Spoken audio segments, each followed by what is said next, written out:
my name is Tracy Warren. My pronouns are she, her. I'm the Deputy Administrator for the City Operations Service Area. The Office of Community-Based Police Accountability is within the City Operations portfolio, so that's why I'm here. I'm here to welcome everyone to the first meeting of the board. This is a significant milestone that I know many folks have worked incredibly hard to reach, and I want us to be able to celebrate that this evening. I appreciate and want to acknowledge all of the volunteers who have dedicated their time to get to this moment and be here to do the important work on behalf of the community. Thank you. I also want to acknowledge that we've received some information that we may have community members who would like to have their voices heard in this meeting. I want everyone to know that we have provided public comment sign-up sheets, and we welcome the engagement, and we want to hear from community, so we're going to allow space for that. I also have the responsibility of making sure that the board is able to do their business this evening. And so I want to make sure that they're able to do that without interruption. So I ask that community use the opportunity to speak during the public comment, let the board do their business. If there are disruptions to where it interferes with the board's meeting, I will call the meeting. And we'll have to meet at another time. I do want folks to know that they're safe in this space. We have security available to support us if we should need that. All right, I'm going to turn it over to Kristen, who's going to lead us in the meeting. Hi folks, I'm Kristen Thorpe, the OCPA Office of Community-Based Police Accountability's limited term employee. My pronouns are she, her. And we'll just get started. I have a little disclaimer to read. So welcome to the Community Board for Police Accountability meeting. You must sign up in advance for public comment. Individuals can comment for 2 minutes unless stated otherwise. The OCPA employee preserves order. Disruptive conduct such as shouting, refusing to conclude your comments when time is up, or interrupting other comments or the board's discussion and deliberations will not be allowed. If you cause a disruption, a warning will be given. Further disruption will result in ejection from the meeting. Anyone who fails to leave once subject to ejection, it is subject to arrest or trespass. Additionally, the board may take a short recess and reconvene virtually. When providing your comments, please state your name for the record. Address is not necessary. If you're a lobbyist, please identify the organization you represent.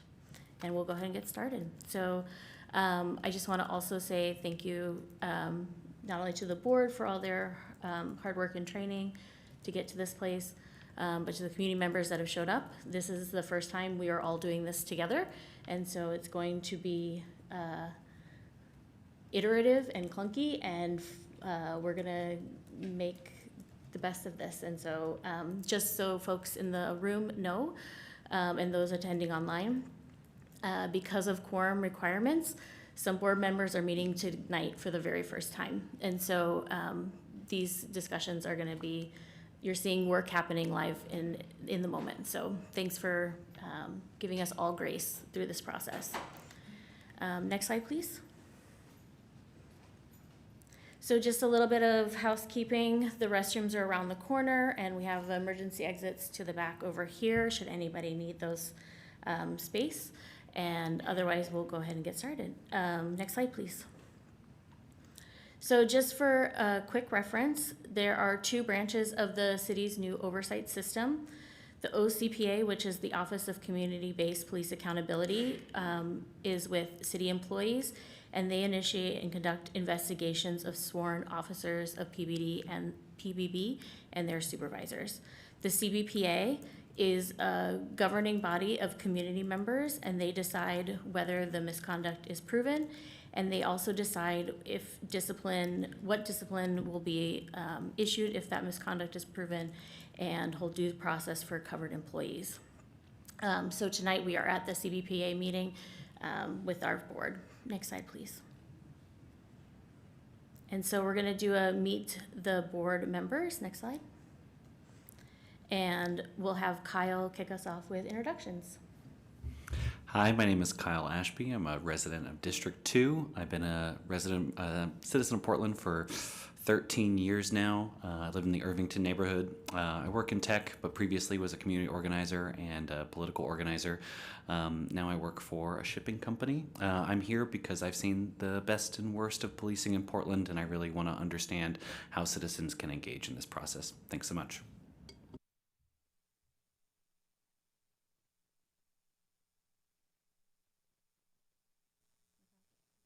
Hi, I'm Murtha Zabatla. I use he, him pronouns, and I am a Portland resident for the past 10 years. I live in Southwest Portland and I work in the healthcare field. And I joined this board just because I felt there was a strong need for greater police accountability to the community that they serve. Justice Brooks is not in attendance tonight, and I'll introduce members who were unable to make it today. Hello, I'm Madeline Carroll. I use she and they pronouns, and I've lived in District 2 for over 20 years now. I'm here because of my deep love for Portland and my dedication to the people who live, work, and visit here. I work as a communication specialist, designer, facilitator, and community organizer. I've been organizing with the Portland chapter of Showing Up for Racial Justice for over 10 years with a focus on policing. And thank you, everyone, for being here tonight. Really appreciate you all. Hi, I'm Corinne Fischette. My community is in Old Town and in Uptown. I'm a special educator, and I've been an advocate for the in-house community for 30 years in Old Town.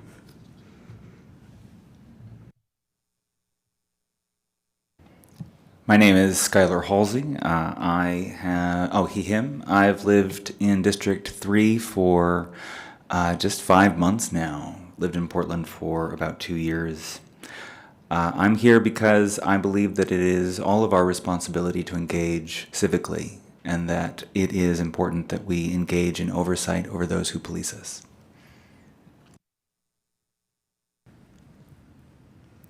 And I'm going to introduce Terrence Hayes, who's watching online but is having connectivity issues and unable to speak directly to the board. And Trish, would you mind, please?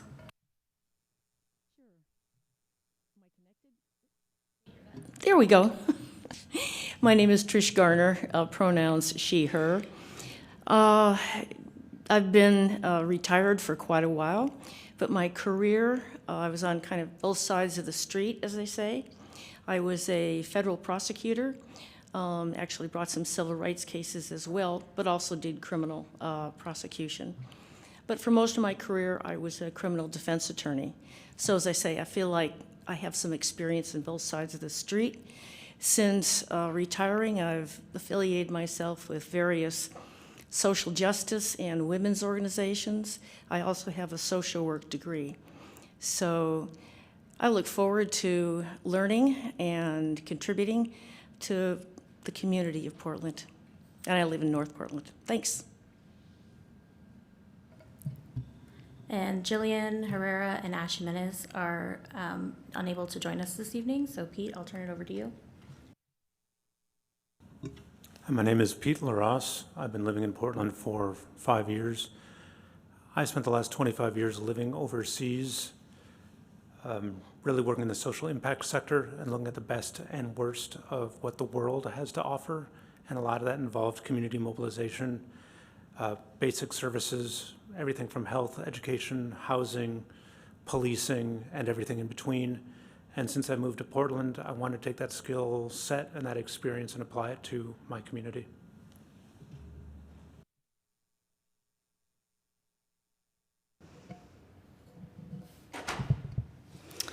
Hi, my name is Tita Lane Howe. I work at the District Attorney's Office. I've been there about 2 years now, but I've been living in Portland, Oregon about 13. I've been living in District 3, and I'm very dedicated to the city of Portland. I believe that as an activist and also as someone who's very politically involved, I can make a difference for everybody who's interested in improving not just the community, not just the county, but improving themselves. It's really an interesting time to be Mexican. It's really an interesting time to be a woman. And although I can't voice my opinion at work, I'm hoping that this is going to be a good time to really speak my mind here. So I'm looking forward to standing up for everybody, and I'm looking forward to really being a strong voice for everybody on the board. I'm looking forward to being fearless, and I'm really looking forward to being a powerful force for all of you here. Thank you.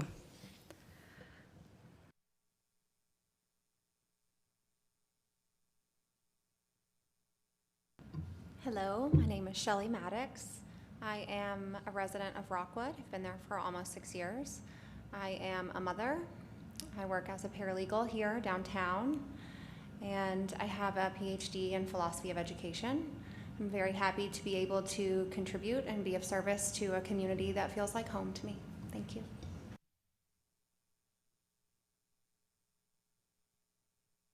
Good evening, everyone. My name is Jesse Nielsen. I use he, him pronouns. I am a resident of District 2 as well in North Portland. I am an attorney.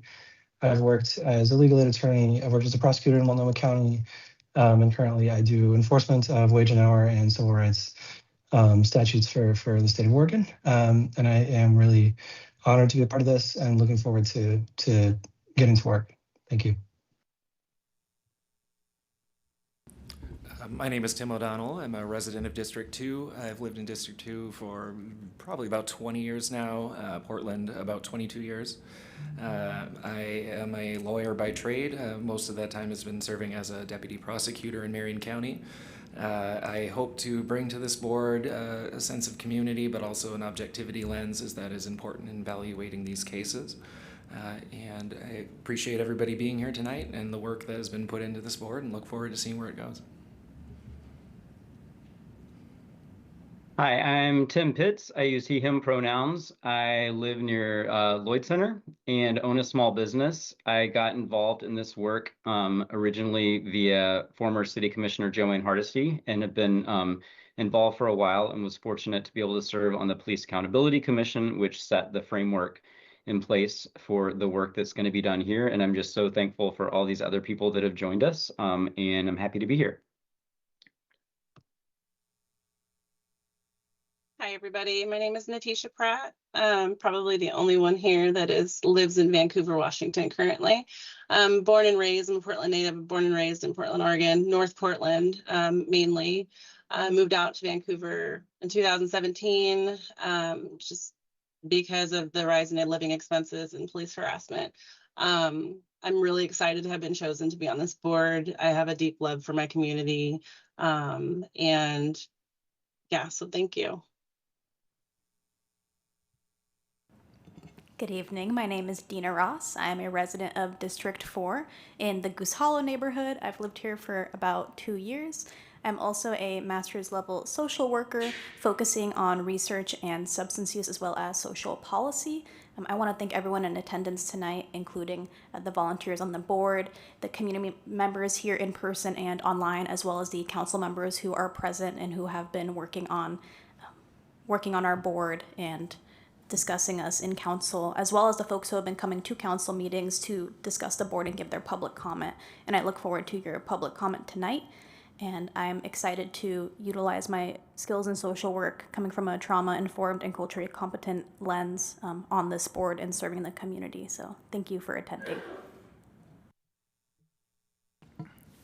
Hey, I'm Benedict Springer. I live in Creston, Kenilworth.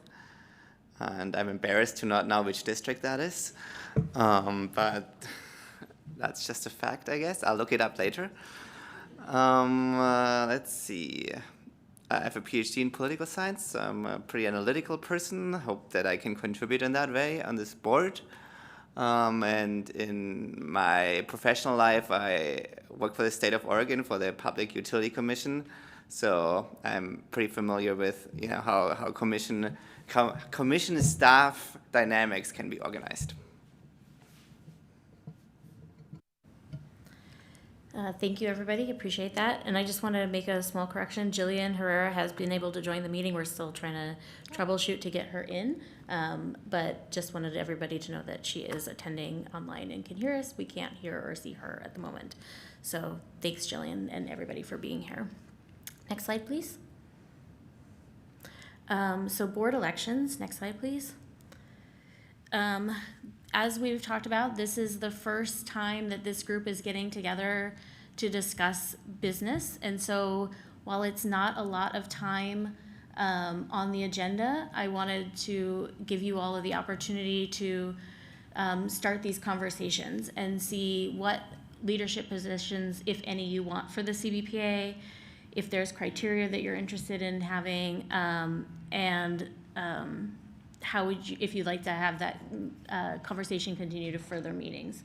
So I'm going to turn it over to folks who want to jumpstart this and start talking about what board leadership positions you would like, if any.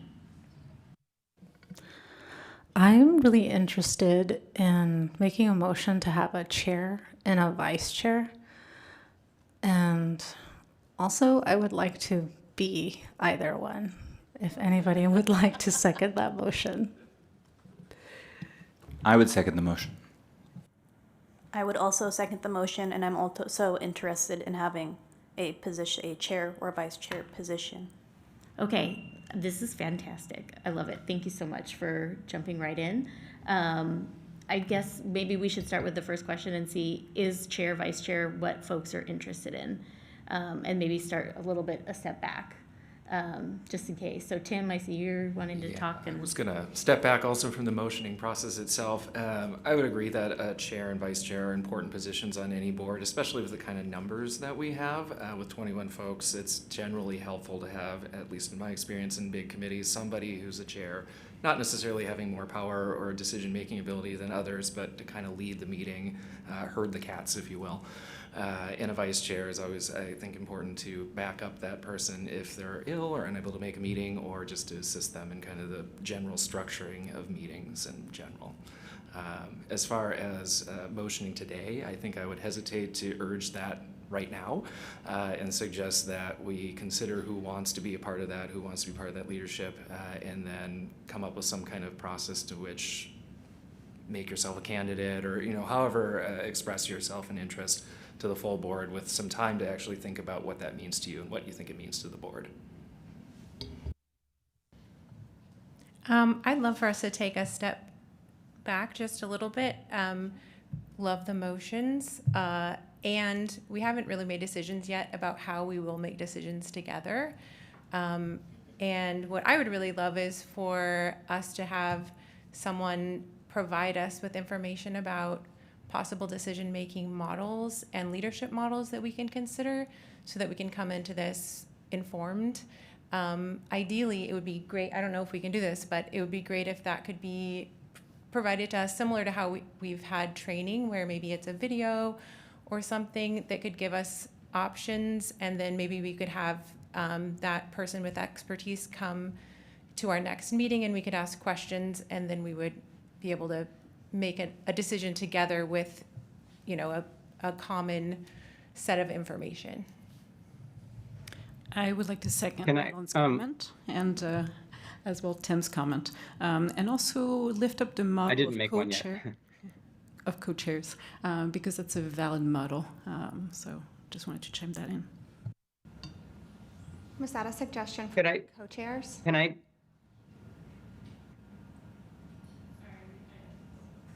Sorry, not trying to ignore online folks from this conversation.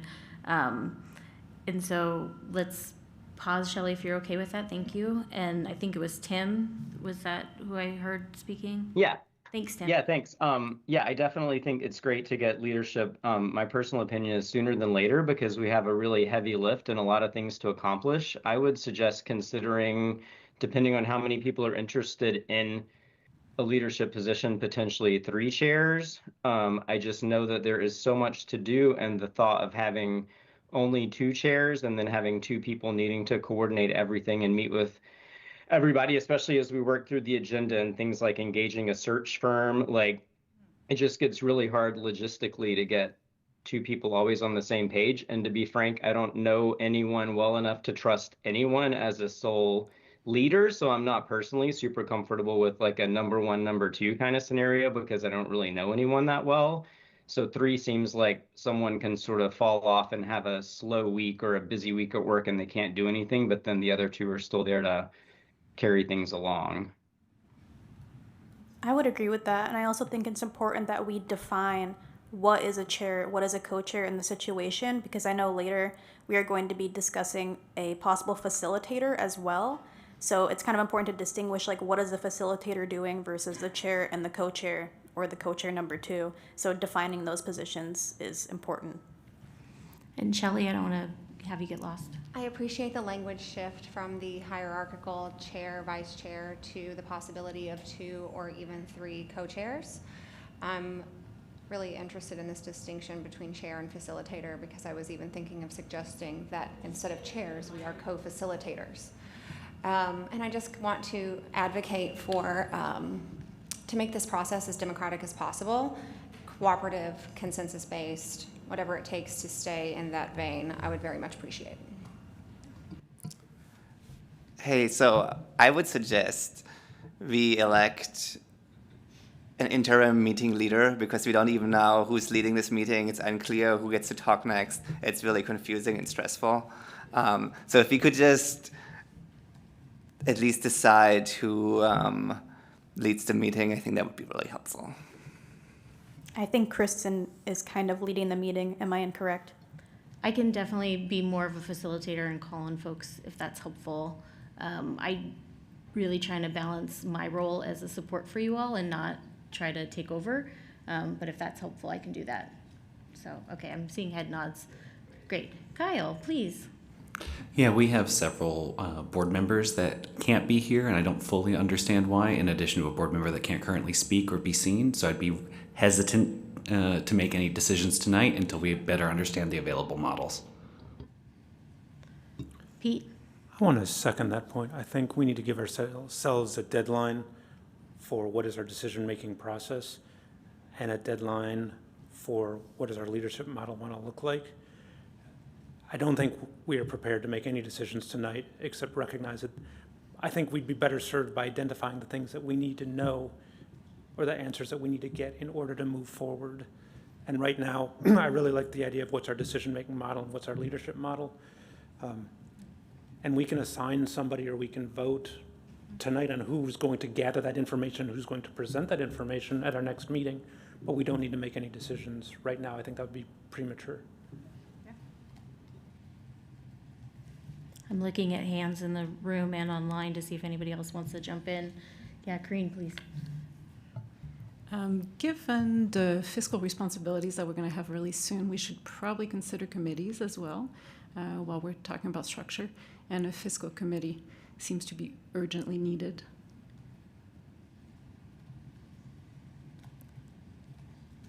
Does anybody else would like to comment on things? If not, I kind of will wrap up what I heard a summary of, if that's okay. Yeah, Tita? I agree that just coming up with a good voting system, coming up with whether we want 2 or 3 is great. Also coming up with, you said, coming up of the model or the training system, you said, or a presentation. That's fantastic. A way to combine all of them would be great. I wanted to get the energy rolling and get us motivated to move forward, so fantastic. So I'm going to recap what I've heard from folks. It sounds like we want options for leadership models, and we want, so co-chairs, presidents, potentially, those types of things, and want different options for running the meeting, such as like Robert's Rules of Order or other facilitation, like collaborative decision-making styles. So we can get that presented for the next meeting or the meeting after for folks. Is there any other feedback that you'd like me to consider or want me to put together for you all? Is there any other guidance that you'd like to give me for that? I think we need to discuss the cadence or the timing of the meetings, because right now they're not regularly scheduled. So when we talk about the next meeting, but we don't actually know. The meetings are scheduled to be the second Wednesdays of the month. Okay. And then if you all decide you want to meet more frequently, that is something that you guys can decide as well. So maybe we'll tack that on to the end of the meeting and just get a quick vote on that. So I'm gonna ask for a show of hands, since we don't have a procedure for voting, for me to come back to this group with leadership model examples and options for different styles of meeting procedures. Can everybody raise your hand if you agree with that?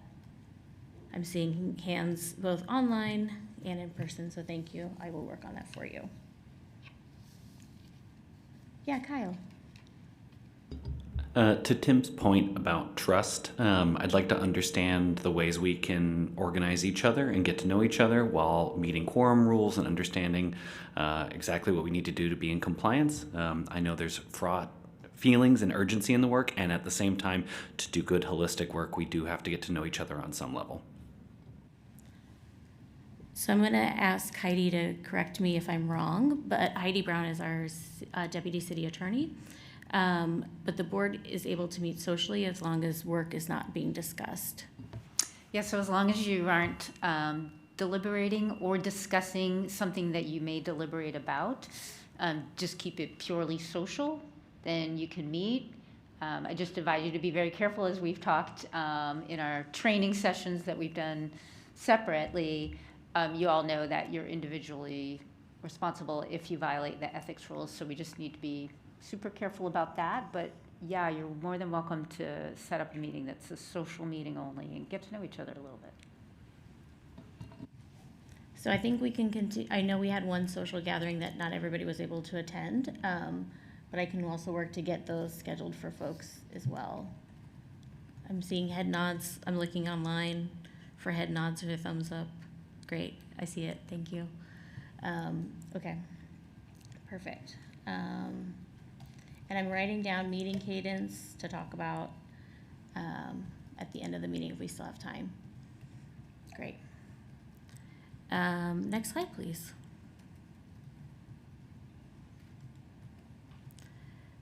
So meeting agreements.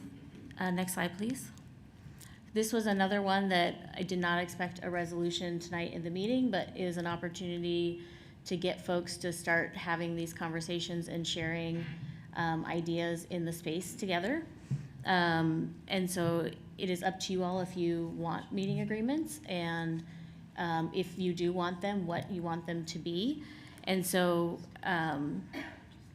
just as a quick grounding thing for us about meeting agreements, they're behavior expectations that are developed based on shared values, principles, and ethics.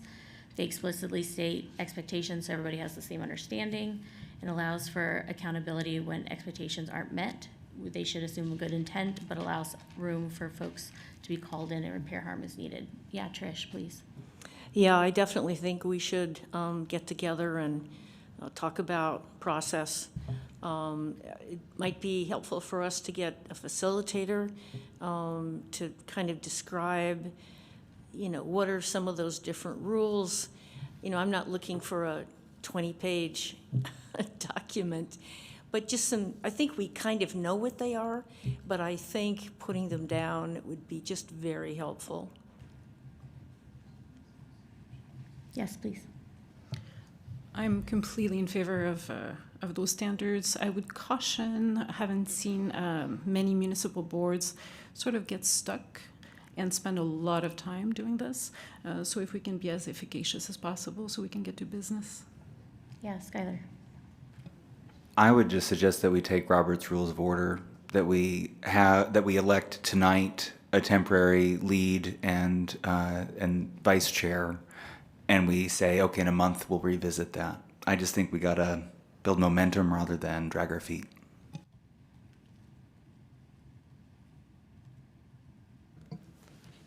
I agree with that. I was going to make the same exact suggestion earlier, but then I didn't.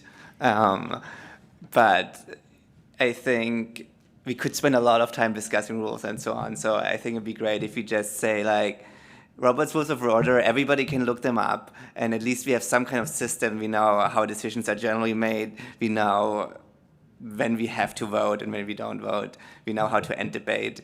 And in terms of, I think it might be useful to have an interim chair who is in charge of our meetings, and we can revisit that when we have, I mean, if we are adopting bylaws and have a charter, then we will also elect somebody. So I second that.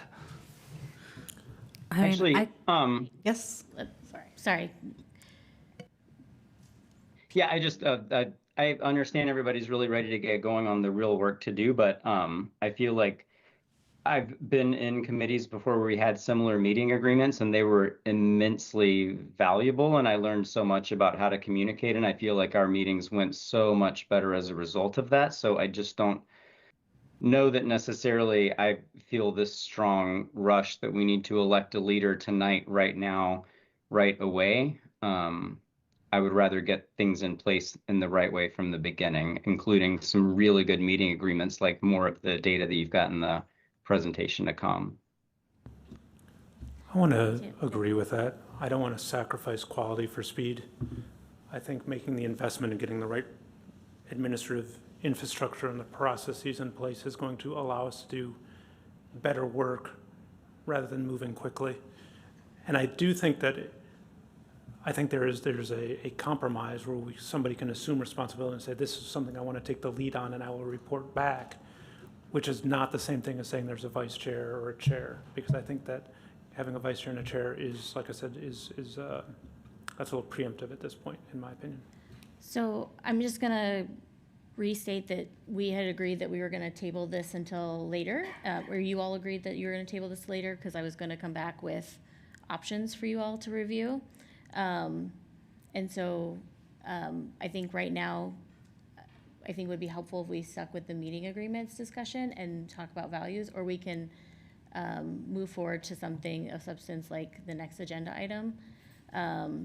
But since you all already raised your hand and voted to table that for later, let's go ahead and keep with that decision for now. And then that way I can give you guys more documents and you can make an informed decision. Does that sound good? Yeah. Kristen, I think there might be some confusion about the difference between leadership models and decision-making models versus what meeting agreements are. Could you just describe a little bit what the difference between those two are? Yeah, so meeting agreements would be something like, we're going to give space for everybody to have an opportunity to talk, right? It's how you do the work. And the meeting facilitation options are, do we want to follow these types of rules? Do we want to vote in this way? So one is more like a communication tool, and one is more of a process tool. Yeah, Corinne. So the meeting agreement is about values and the context, right? Rather than the procedure. Values, communication, those types of things, yes. And then the how the meeting is run of like, we will gavel in at this time, we will say these things, those are more procedural and how the meeting will run. This is how we vote, those types of things. So this is more, meeting agreements are more communication things that everybody will use to speak with each other and discuss things with each other and those types of things. Sorry, thank you.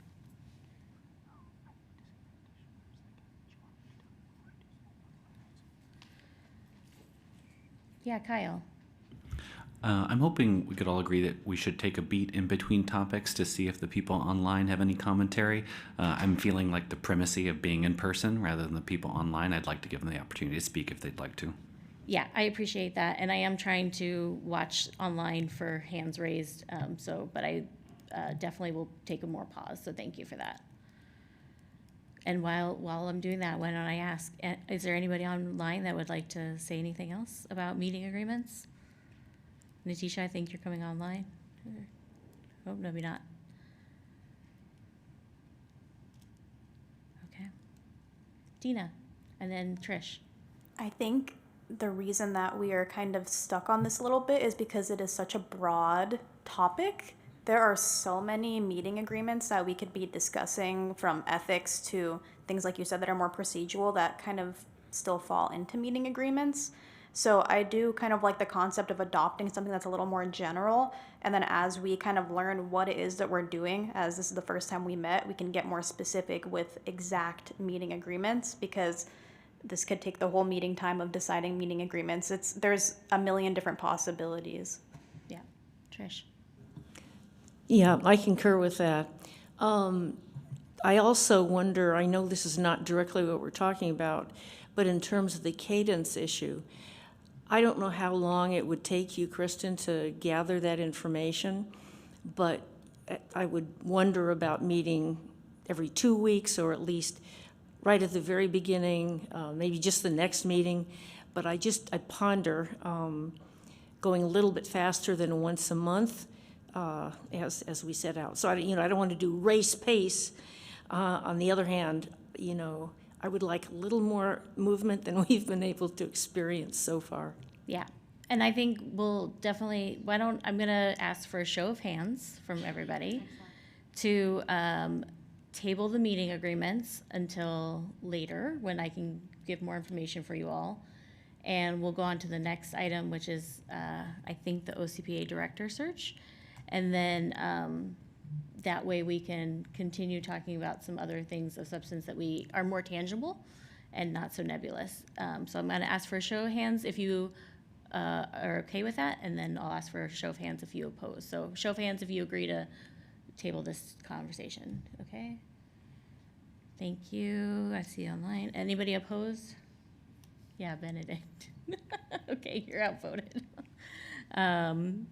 So we'll talk about Robert's Rules of Order and all those types of facilitations soon, and I'll get you more information on those. So next slide, please.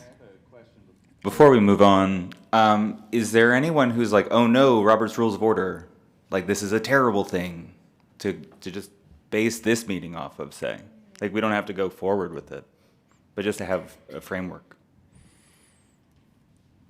It's just not really what is there in terms of meeting agreements that I expect Kristen's going to come back to us with. So I think maybe we should just take the minute to see what she comes back to us with, and I think you'll see all the color that she's going to add to the rules of order. Yeah, go ahead, Tita. I think it's okay to make a decision and or table it, but I also think you have to think about we are being observed for how well we work together, and we are being observed for how well we can communicate. And at this point, I think both are at, I would say, an impasse. So it's important to be able to agree at this point to either table it or to make a decision. And because we have come to that point, I think we have already agreed twice that we should table it. I understand that it's difficult to not be able to have a leader, to not be able to have a co-chair. My whole goal was to motivate the group. It looks like we were very well motivated. That is fantastic. But at this point, we have already agreed twice to table the topic, and I will go ahead and just say I understand the urgency. I also want to make progress. I am very anxious to challenge my boss in court for no true bill votes. Trust me.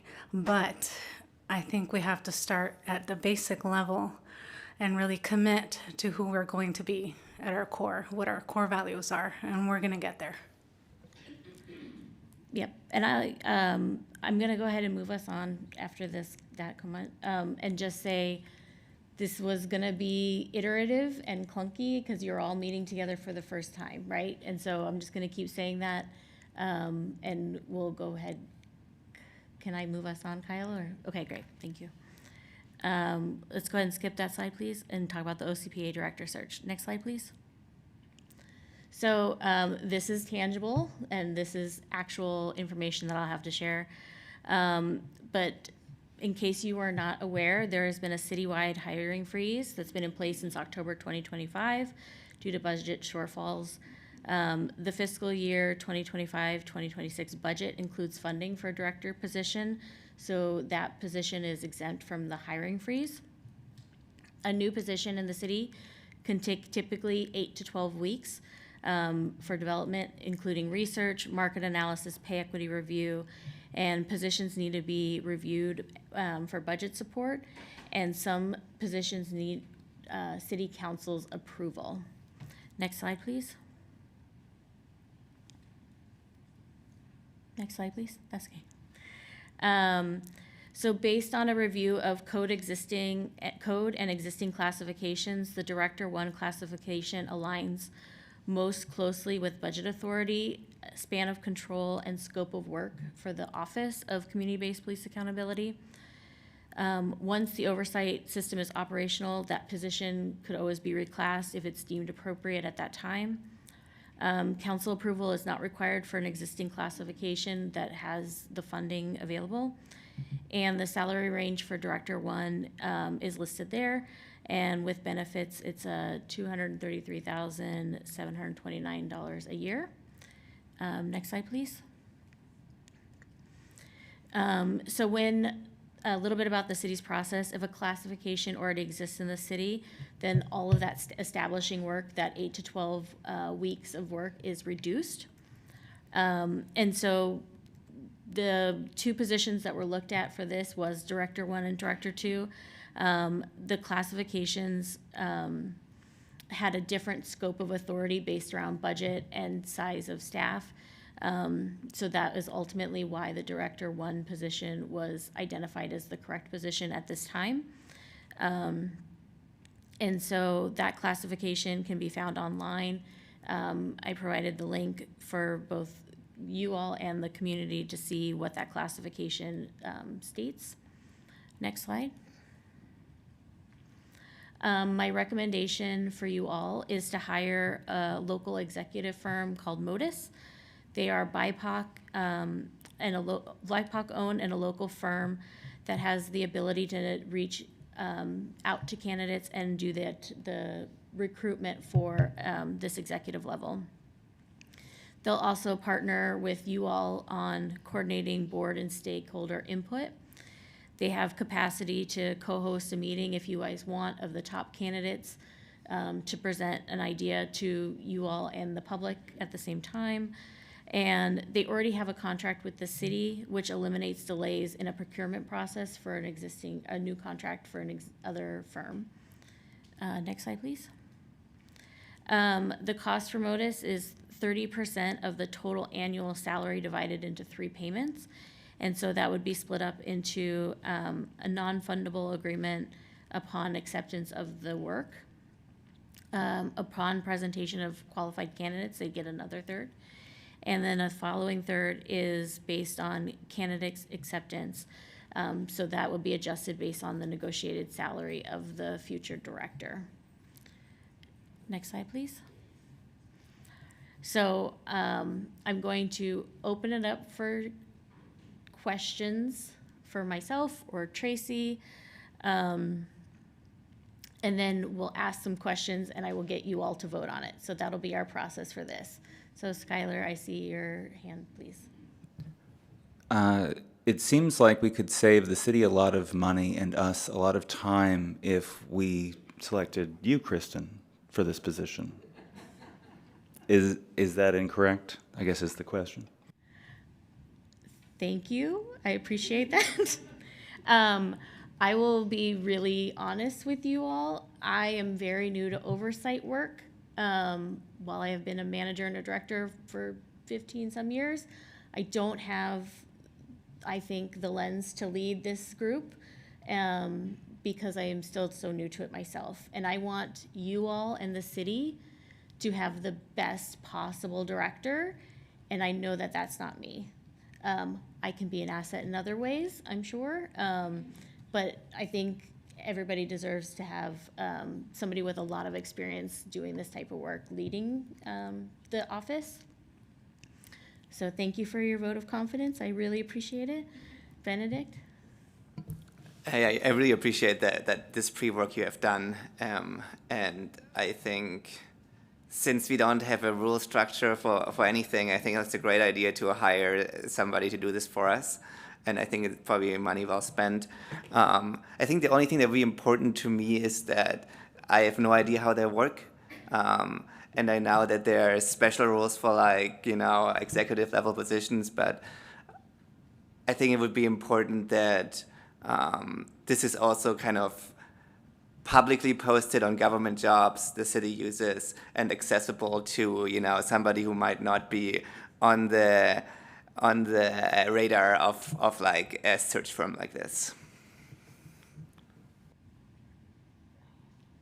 Great. I made a note of that comment. So if you all get to a point after this discussion period where you vote to engage Modus, that could be something that I discuss with them on your behalf. Yeah, great.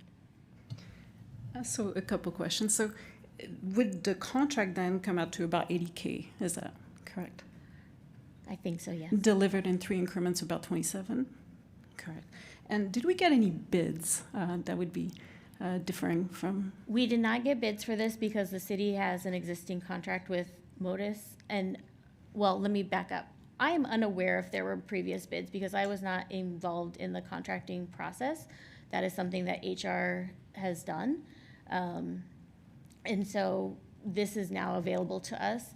If you guys choose to not use Modus, we could potentially go out for another contract, but it would require a lengthy procurement phase, which could put the search back maybe 6 months or more. Kristen, can I? Oh yeah, and Tracy's jump? and then we'll get online. Just 1 second. Tracy's gonna maybe. Thank you. Yeah, there was a competitive process. We did go out for a request for proposals from executive search firms to be able to use them to hire the city administrator as well as any director or deputy director vacant positions that came up across the city. So there was a competitive process. And Jesse? Yeah, thank you. And just to put a fine point on it, is it correct that this is the only group that would not require us to kind of start from the beginning in the sense of going through procurement for the process of recruitment? That is correct. If you wanted to select a different executive search firm, we would need to go through a competitive process and reissue a request for proposal. Perfect, thank you. I think if I can jump in from online also, I think Modus would be a great partner for this. I think it's really, really important to have an executive search firm to find the right person. And I know it's a lot of money, but it'll be well spent. And I would be really in favor. Bullet 1 and bullet 2 for me are easy to say yes to. I would love to get Modus going. And I know it's going to be harder with the qualities and qualifications, but I would love if we could maybe get on the page of a search firm and which one, and then hammer out the harder part. Thanks. I'm going to jump in real quick and agree with Tim. I know that hiring a director has been a main focus since this board has been put together. And I'm okay with Modus in some ways, but I don't really know them too well. And I would like to know what the recruitment process looks like for them. I would say that, and then we'll get to Pete and Trish and then any other hands in the room that I'm watching. We can do a presentation from the board, but I think also, Modus can do a presentation to the board. But I also think that part of the recruitment process is going to be shaped by things that you're interested in. So it's not prescribed right now, and so it definitely can be tailored to meet your needs and wants as well. So Pete and then Trish, please, and then Shelley. I'm not opposed to using Modus. I mean, if there's a preferred vendor that's already been vetted, that the city's already using, that seems like an expedited way to move forward. More importantly, though, can you remind me if we've seen a final job description or if we've talked about it? No, again, that's something that you all needed to be involved in, and so none of that has happened. We just identified that the director classification is the most important, and so when we get to talking about qualities and qualifications for the director, then you will give me feedback and I can work with HR and Modus to kind of build that job description up. Got it. Okay, I just want to make sure I understood the process. Yeah, thank you. And then Trish. Yeah, this sounds like a good plan. I think getting us on the path to a director is absolutely critical. I would like to have some sort of presentation from Modus about, what their parameters are, what kinds of things do they look for. do they have any ideas about how many people might be out there? I can't think of all the questions that might be asked. But again, this is kind of a cadence issue as well. But as soon as we can get them in to kind of figure out a more flesh out a proposal, as it were, I think that would be helpful. Great. Shelley, and then Kyle, and then Dina. I also like the idea of using Modus to help us find a director. I'm wondering if we could, at the onset, involve the community, perhaps the creation of a survey, and really get some ideas about what the community wants to see in terms of qualities and qualifications for this position. I do know Modus has done community surveys in the past, and I think that they'd be able to do that for you all as well, so thank you. Kyle, please, and then Dina, and then Tita. Yeah, I'd be interested to see if anybody in the community here tonight has an opinion about Modus based on previous experience. I'd also like in a presentation to know how many employees they successfully seated in the city of Portland, just so we have an idea of their success rate. We can follow up. Yep, we can follow up for that. I agree with everything that has been said. I think it's incredibly important that we make a decision on this, hopefully by tonight, because it's my belief that we can't begin working on cases until we have a director. And I think that's incredibly important, and what the community is looking for is for us to get started in our work and not spend a long time on this. But I think it's really important that Modus includes us in this decision process, and that we are very much included in what the decision is, what we're looking for. Again, I think that might be something that we might not have time to discuss fully tonight, creating it like a job description or anything like that. But I think it's really important that we're included, and that there are even maybe multiple presentations of people. And I also want to agree with what Benedict said about maybe posting the job publicly instead of, I read a little bit about the Modus idea, like they reach out to people that they think would be interested in a good fit. I think it's important that we also have people applying who maybe they're not aware of, just to make it as equitable and accessible as possible. So I hope that we can move forward on this hopefully by the end of tonight, but I do want to hear from the public as well. I think the community survey was a great idea. Involving the community in as much of our process and being as transparent as possible is the most important thing to me. Thank you. And Tita? I think one of my major concerns is just providing more time to the public to speak, giving them a louder and more powerful voice, but also just that I want to go with Modus just because I have worked with them in the past, but also they are similar to, like if you've ever worked with a temp agency, they hire in that type of way. But because the city of Portland has used them and has vetted them and trusts them, I'm willing to also use them, and I just wanted to relay that. And then, thank you. And then I just wanted to follow up on something Dina said. I just want to really reiterate that you all will be involved in like deciding the recruitment process and those types of things. And the reason why that director search hasn't started yet is because we want, like, you needed to be involved in it. So we are really at the beginning of that phase, and so you'll be at the decision-making table with all of those things. The other thing too, it's not only that you won't be able to start taking cases until the director's hired, but the director needs to be hired, and then that person will need to hire other staff. So, so it's still several months away, maybe longer, before you're able to start hearing cases. So I just want to set that expectation for everybody, that this isn't going to be an overnight quick fix to hear cases. Yeah, Dina? I think maybe a good compromise, and I'd like to hear the opinions of others to what Tita said as well, is that we maybe have a final vote on this after public comment tonight so that we still can make a decision tonight possibly, because again, they still have to hire staff. And I know there's a resolution in council right now about possibly extending, changing the start date of our terms. I'm not sure if that's been finalized yet. I wasn't aware, but if we're starting last June or if we're starting today, and I would like to see casework in my lifetime as a person on this board. So I would like to make a decision tonight, but my maybe like idea of a compromise is that we do it after we hear public comment about MODA. So maybe people agree with that or they don't.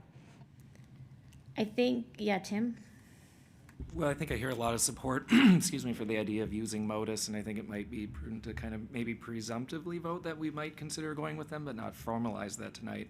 And kind of like Trish was saying with cadence of meetings, if we can come back sooner than next month to have that presentation for the questions people do legitimately have about who are they, what are they going to do, what's their process, more than Kristen can kind of just shoot out in this meeting right now. And then maybe vote in 2 weeks, that then allowing for public commentary, not just from people watching tonight, but anyone reading about the results of tonight.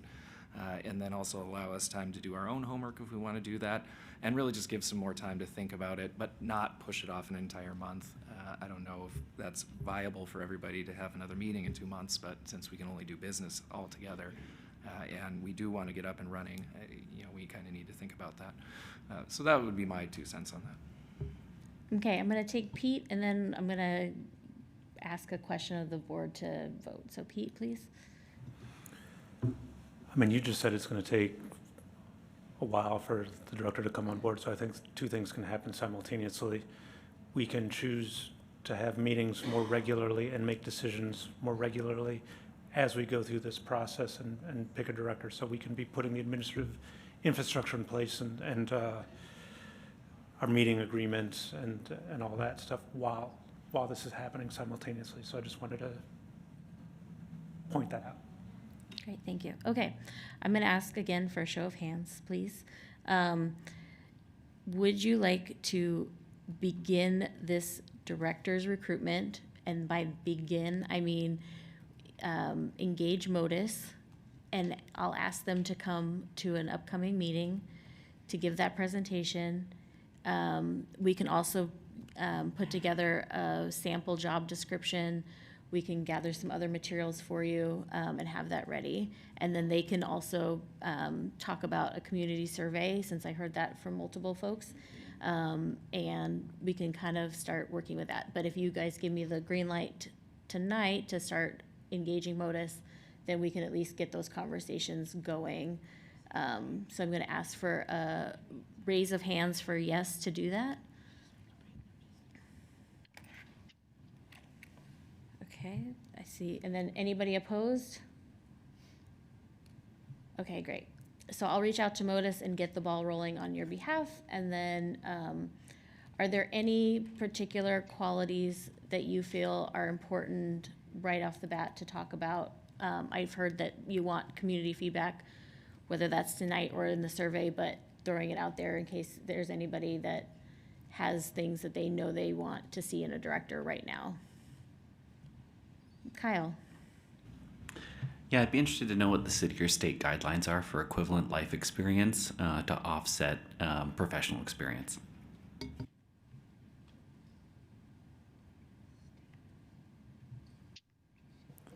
Yeah, Tita. I would like to see somebody with legislative lobbying and or possibly even just community service experience as well. Great. Dina, and then Skylar.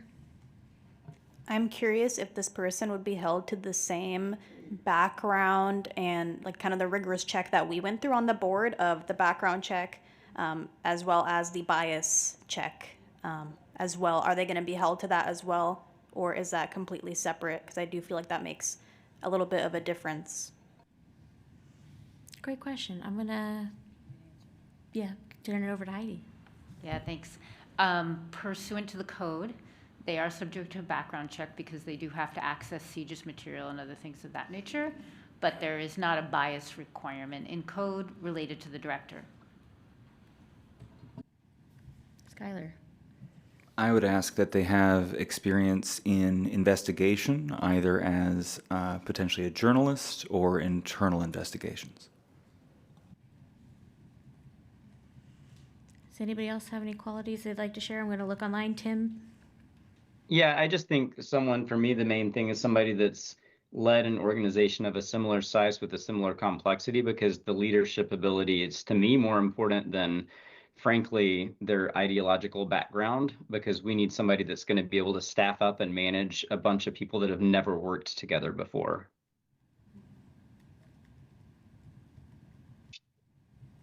Yeah, Jesse. Yeah, I agree with Tim, the point that was just made. And we just add that, you know, we're starting from scratch in the sense that, like, we need to We need to be able to have rules adopted. We need somebody who knows how to or can figure out quickly how to navigate our city bureaucracy and get things to council as that's appropriate and get things approved in terms of having rules formalized. And those qualities, in addition to sort of just leading the organization and leading the people and managing that aspect in the budget, to me, those are going to be priorities. Great. Yeah, great. I think looking for someone who is actually from Portland or the Portland area would be really crucial, that understands our culture, the difficulty with our politics, and that doesn't have to do a bunch of catch-up. Kyle? I'd also like to understand if there's any city code about how long that person can have the position. A search would be different about whether or not they were in the position for a year contractually, or whether or not they could be there for several years. I can tell you there's nothing in code that limits it one way or the other. Is there any other qualities that you'd like me to have at this initial engagement with Modus? Yeah, Tita? Professional, good communicator, well educated.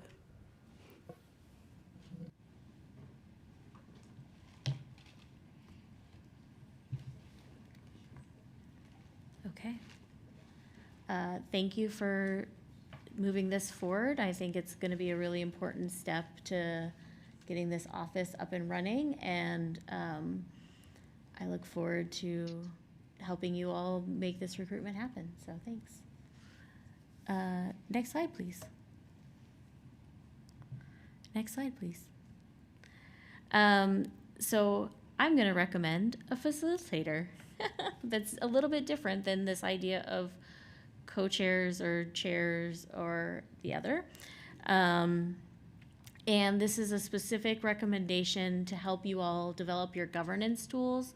So what bylaws you want, what standing operating procedures you want, any policies, if you want to use Robert's Rules of Order, if you want to use collaborative tools, those types of things. And this recommendation is coming because there is limited capacity for the single limited term OCPA employee, which is me. And a dedicated facilitator can ensure focus and continuity in advancing these tools forward. It allows the foundation government to be established while the recruitment's underway. And it ensures that the CBPA can continue to receive maximum support for ongoing and any new projects that you might have. So I'm recommending to you all that you hire a trained facilitator to develop these governance tools. And so what we're going to do is I've got a couple more slides about this, and then I'll open it up to discussion. And then at the end, we'll do another raised hand vote to decide to move forward with this piece. Next slide, please. So again, you all can decide to not use anybody that is contracted already with the city. If you do, that will shorten the procurement process and not delay that further. And so there are 2 contracted facilitators that I'm giving you options on, Martha Pellegrino and Tori Campbell. The cost expectations is a range that I've listed down below, and that's for a 3-hour session. So if they were to come to a meeting, that would be the price range for each attendance that they would come and help you all with this work. And it's been shared with me that Martha has a little bit more experience with governance tools development, but I also know that Tori was somebody that facilitated a CBPA training, and so he also is pretty knowledgeable about the board mission and work. So I'm going to, instead of going in person first, I'm going to turn online to see if anybody online has any discussion points that they would like to talk about with this facilitator. Yeah, Jesse. I don't want to. It's hard because there's no like hand raise feature or anything for us, and I can't tell if anybody else is trying to jump in online. So I'm not trying to dominate here. So please, if there's other folks, make sure. that I'm not the only one popping in online, but I'm curious. I did the training with Tori Campbell, and I'm curious as to how many of us did, because I'm sort of just wondering how many of us have had that experience with him and that kind of introduction to him and a relationship with him. And I'm wondering if anybody else has any information about Martha Pellegrino and that option. I'm struggling with this because I don't know anything about these folks as facilitators. And it feels sort of arbitrary to be choosing between them with kind of what I do know about them. I will say that the training that we did with Tori was exceptional, and it was one of my favorite leadership trainings. I do a lot of leadership trainings these days, and it was one of my favorites that I've done. I don't know if that necessarily means that he's the person we should pick because I had that experience. So, and to answer your question, I would say about a little bit more than half of the folks attended that training. It wasn't a required one, but in a quick roster count in my head over the course of the 3 meetings, I would say a little bit more than half. And I do have, I know it's in the meeting decision making, but we could always table it if we need to, but their abouts on their websites are listed below in case anybody wants to, or listed on the presentation in case anybody wants to read through and get a little bit more information about them. Just so you all know, I was given a list and these were the 2 that seemed to rise to the top of folks. So I did a little bit of vetting, but the decision's obviously yours. So before I go to Dina online or in person, I'm going to ask if there's any other online comments at this time. Yeah, just quickly, I'll just say that, yeah, we definitely need a facilitator. I know that looks like a lot of money down on the bottom line, but it's immensely valuable. And I totally hear not wanting to jump in a decision and hire the wrong person, but this doesn't seem like a situation where there is a wrong choice because they each seem excellent. So I'd be perfectly happy to have either one of them facilitating us from here forward. Natisha? I'm going to jump in. Yeah, I'm just going to jump in real quick. I don't know either option 1 or option 2. So I feel like I need to do some reading on them before I can just vote. But I do agree with Tim that we do need to have somebody facilitating. So I can do my own reading, but I just wanted to add that point. So. Okay, thanks. Dina and then Pete. I'm so sorry. Just to clarify, I do want to make it clear in case it wasn't when I was speaking. I agree with Tim also 100% that we need a facilitator, and that's something that I would love to have happen quickly. So I just wanted to make that clear in case I didn't want to come off as if I was sounding as if I didn't want that to be part of our process. So, all right. Thanks, Jeff. Thanks. I agree. We absolutely do need a facilitator because I know, Kristen, there's many things that you could be working on as well. And this is a lot for you to do on top of everything else. So I think it's great to have that differentiation of roles. Even aside from possible co-chairs in the future, I think this is an important role. To follow up on that, I had the same experience as Jesse where I thought Tori was exceptional in our training. I thought he was an excellent leader, an excellent facilitator. He was very engaging, but I also am having the struggle of I do want to make a decision because, again, this moves us forward, but at the same time, it kind of does feel unfair to Martha because I already have a bias. I've already met Tori, and I thought he was great, but maybe Martha is also great, so I feel kind of bad that I don't know her, so I'm curious if there's a way that we could meet them or something virtually in person, but at the same time, I don't want to delay this decision, so I would say that's at the crossroads I'm at. I would say we could try, but I don't know. Okay, so Pete, then Shelley, then Tim, then Kyle. I just want to make sure I understand when we're talking about a facilitator, that means at all of our meetings, at some of our meetings, or is that something that needs to be decided? And that is not meant to, I mean, I know we haven't made the decision on chair and co-chair, but that's not meant as a replacement, that's meant as something additional. My recommendation is strictly around building your governance tools, your bylaws, your standing operation procedures, your policies. I don't see this being a long-term commitment unless you all want to establish something more long-term. So I do see it as like a limited duration to help you get these finer pieces and tools finalized. Shelley, and then Tim and Kyle. Based on the goals, I think that Martha's experience helping folks in situations of governance is very important to acknowledge. It's really the only difference I see between the two. Yeah. Tim? Well, I didn't go to Tori's training. It sounds like I missed out. But I don't know either of them. And hiring somebody who's going to make bylaws for something quite important as this, I want to at least have met them if I'm going to be working with them on something as final and particularized as rules and bylaws, which really do kind of govern how meetings are ending up to be structured. Kind of like with Modus, I'd like to have them be able to come in and speak to the whole group. And again, kind of going back to Trish's cadence comment, which I think applies to everything so far tonight, if we can come back sooner and meet with them and talk with them, get an opinion about them and ask them questions about kind of what experience they have and what our particularized needs are, I think would be more valuable than just picking based on their websites. I mean, I read both their websites. They're both lovely but very generic, and it doesn't really help me know who they are.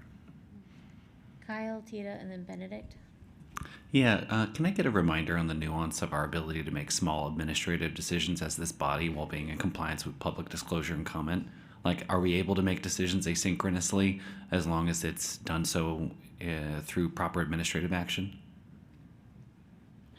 I'm sorry, I was looking into something else. Can you repeat your question, Kyle? Yeah, so with smaller administrative decisions, is there a way for us to have quorum digitally or asynchronously while still being in compliance with public disclosure and commentary? To do it digitally, you mean without having it at a public meeting? No. Could that public meeting be online?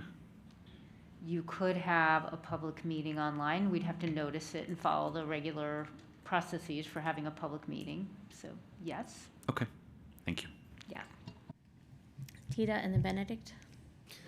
So I have also met Tori, and while I really appreciate their skill set, I have not met Martha, but I feel like their experience with governance would be more valuable to the policies that we're going to be writing.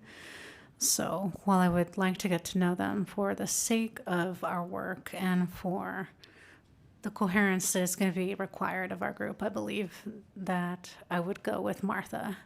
And although I want to learn more about them, I can already tell that that will be the more valuable choice. Benedict? I guess I have a question and potential request to give us a third option. But I guess when I hear facilitation, I hear somebody who has lots of expertise in like managing group discussion.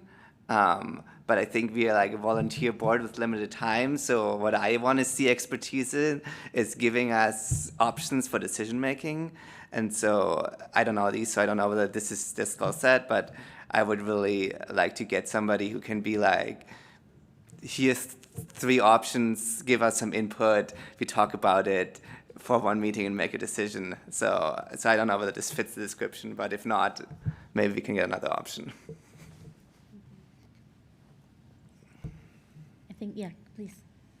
I would love to have both come and present to us, especially addressing the idea that we're a governing body, not an advisory body, and that seems like a crucial piece. I would like to understand the breakdown in price a little bit better as well, because we're only talking about the sessions, but will there be community engagement that they will facilitate? Will there be other pieces? And what would be the cost attached to those? I think that's a great question. So what I'm going to ask now, is there any other discussion before I ask a question of you all? Okay, looking around, looking online.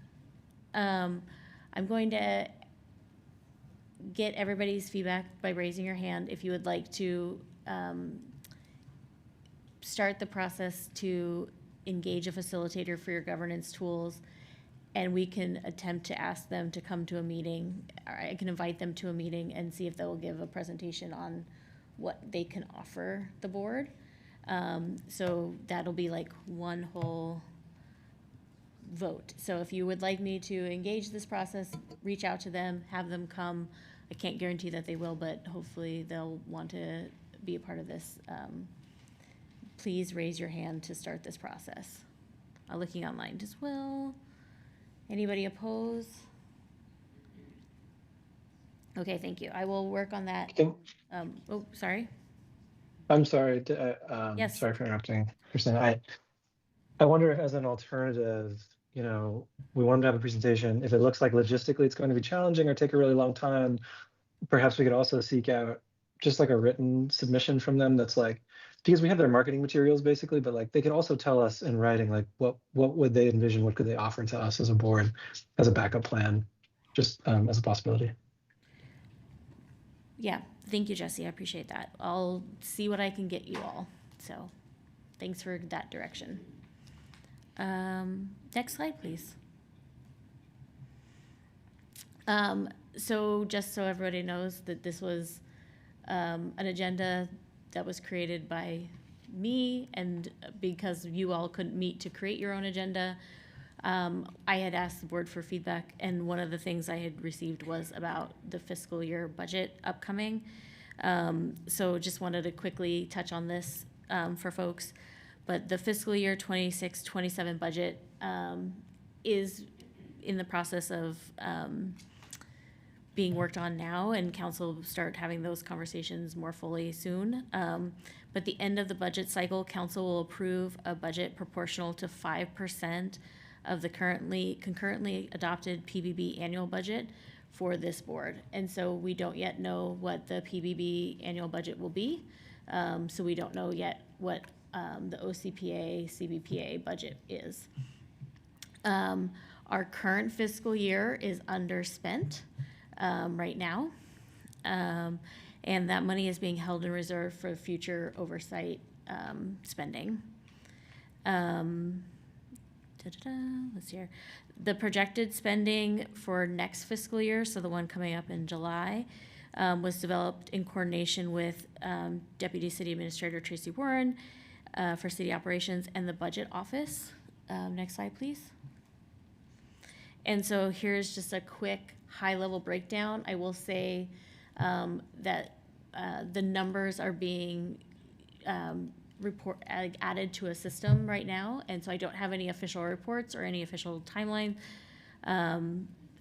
other than this high-level number for you all tonight. But a facility option projecting about a little over $3 million for that, and then employees, materials, and service projecting a little bit over, or almost close to $5 million for that, with a total of a little over $8 million for the budget next fiscal year. I will say that, and I really want to be clear on this, the director has complete decision-making over the employees that get hired and the staffing of the OCPA. For budgetary purposes, we put an estimate of 22 different classification options that can all change once the director is here and makes those decisions. So these are just placeholders for now. No position descriptions have been written, nothing formalized. It's just to ensure that the money's in the budget to hire once the director's here and is able to hire. So that's a very high level look at the budget, and we can continue to dive in deeper about this when those reports are available and that there's more information to share, but wanted to get that to you all and be responsive to that request to present at the meeting. So there's nothing really to vote on at this point. I will open it up in case anybody has any questions. Yeah, Karine, please. Could we have a breakdown on the FY 25-26? I can get you that. Perfect. Yeah, Kyle? To get ahead of any article that may say there are yet more unspent funds in the city for any governing body, is there a way, does this board have decision-making authority of how those funds are spent that we can pursue, we can say publicly? Yeah, you guys do have budget authority. Okay. And so right now, because it's not completely operationalized, the full 5% is being held in reserves so that it will be available for future, but that's part of your role as governing body, is to help decide that budget process and how it should be spent, those types of things. Thank you. Thank you. Tita, and then Benedict, and then Kareem. Does this budget include projections for state and local shortfalls? Budget cuts. So the OCPA, CBPA has code requirements for budget. And so it is proportional to 5% of the police bureau's operating budget. And so it's not subject to the same cuts as like other bureaus. So I'm going to let Tracy speak more on that. Yeah, we don't yet know what reductions may be made to the Portland Police Bureau that may impact that 5% amount that is allocated to this board. So it's a variable at this time. That's correct. Benedict? I guess just to clarify on Cal's question, because I think you said it's held in reserve. Are you saying in reserve in the sense of it will be available when we need it, or do you mean in reserve as we're accumulating a lot of money and it's sitting around? I'm going to let Heidi comment. So, I just wanted to note that, so in the charter language, there's language about the mission of the board. And so your budget that's available to you needs to match with the mission so that you're complying with what our Constitution requires. So I just want you to keep that in mind as you're thinking about budget and expenditures and what you would use it for. Yeah, my understanding is that the 5% is held for the fiscal year. At the end of the fiscal year, it is returned to the general fund, which is typical. We don't hold a balance there. So it's not accumulating or stacking. Green? Yeah. Since the inception of the board, so when the ballot measure was passed, do we have FYs on if the money was held or disbursed for the past 4 years or 3 years, if there was a budget that was created and if it was used for any purposes? Also, is it held in interest-bearing accounts, and what is happening to the interest? I'd have to get back to you with more details on your questions.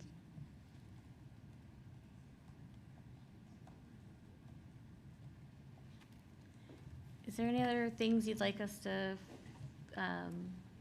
gather for you? Looking online? Okay, don't see anybody. Yeah, Benedict? I mean, we do have money. I was going to suggest that if you have in-person evening meetings, we should get dinner, like with the meeting. I think that would be a reasonable expense, and I think would help people with lots of responsibilities make it easier to come to a meeting that goes from 6 to 8:30.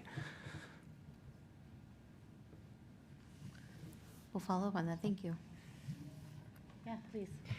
Could we have a liaison at the city budget office that would be established between us and whatever system we establish as a fiscal committee, so that we have a point of contact, given the issues that are currently happening with budgets? It would be great to be on the up and up from day one.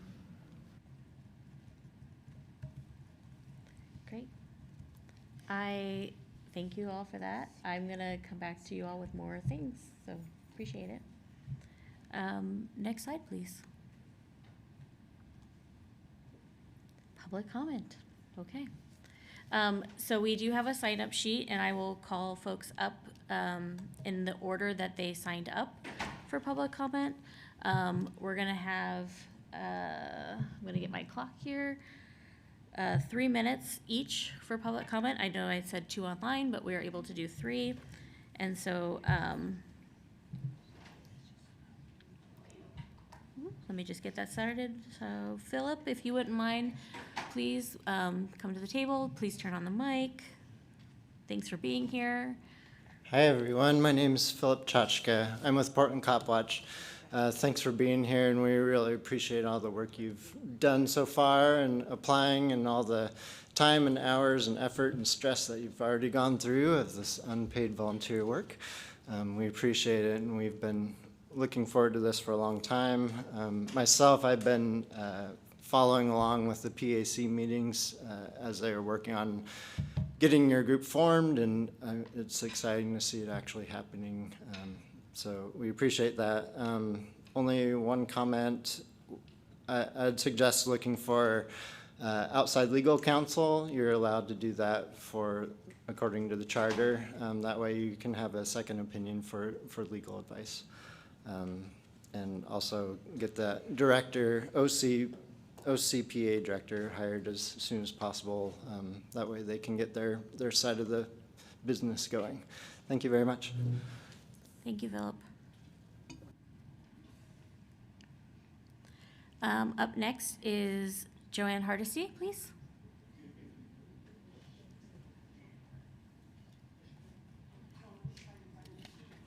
I have the sheet up here. Come on, sign up, Debbie. Go ahead, please.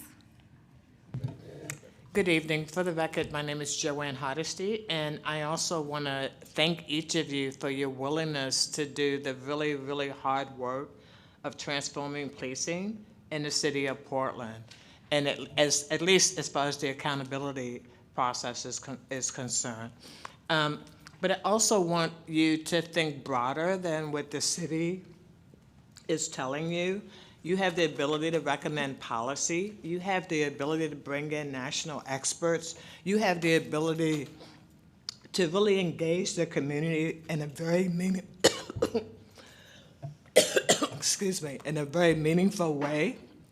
And I hope you won't be intimidated into not utilizing your full power, because those of us who work on, oh, I'm gonna go grab my water. That's okay. Thank you. Thank you for the water assist. I'm glad I bought it.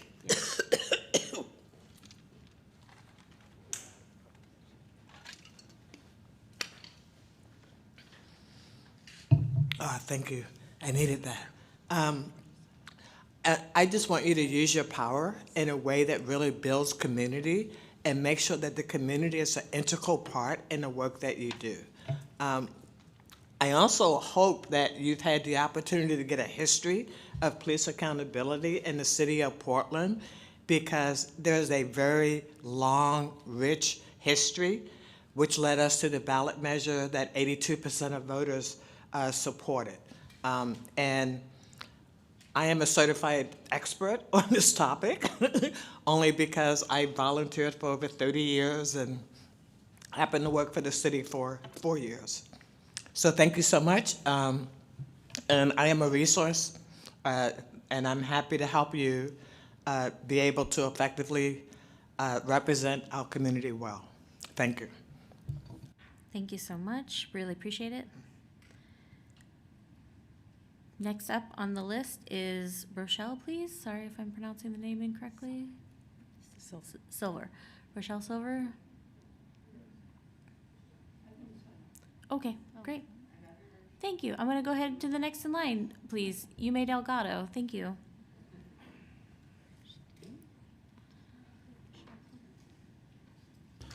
Good evening. My name is Yume Delgado. I'm the current chair of the Citizen Review Committee, which is the body that you're supposed to replace. I'm also a former member of the Police Accountability Commission and a former member of the CBPA Nominating Committee. So first off, I want to thank you for volunteering to do this work. This is, I think, the hardest job that we ask city volunteers to do. It is extremely technical, it is extremely political, and it is a challenge in the best of days. I'm also sorry this process has taken so long. And I'm sorry that for some of you it's been quite contentious. I think the city owes you better, and I will say it if the city is not able to. You are being asked to hold this tension right now between speed and quality, right? And I don't want to add to that tension, but I'm going to tell you candidly, this process will take 6 to 24 months from when you staff the OCPA to when you hear your first case. As it stands currently, I cannot guarantee you that you will have a police oversight system to inherit, okay? So I'm gonna ask you to be thoughtful and deliberate, but also to work quickly, okay?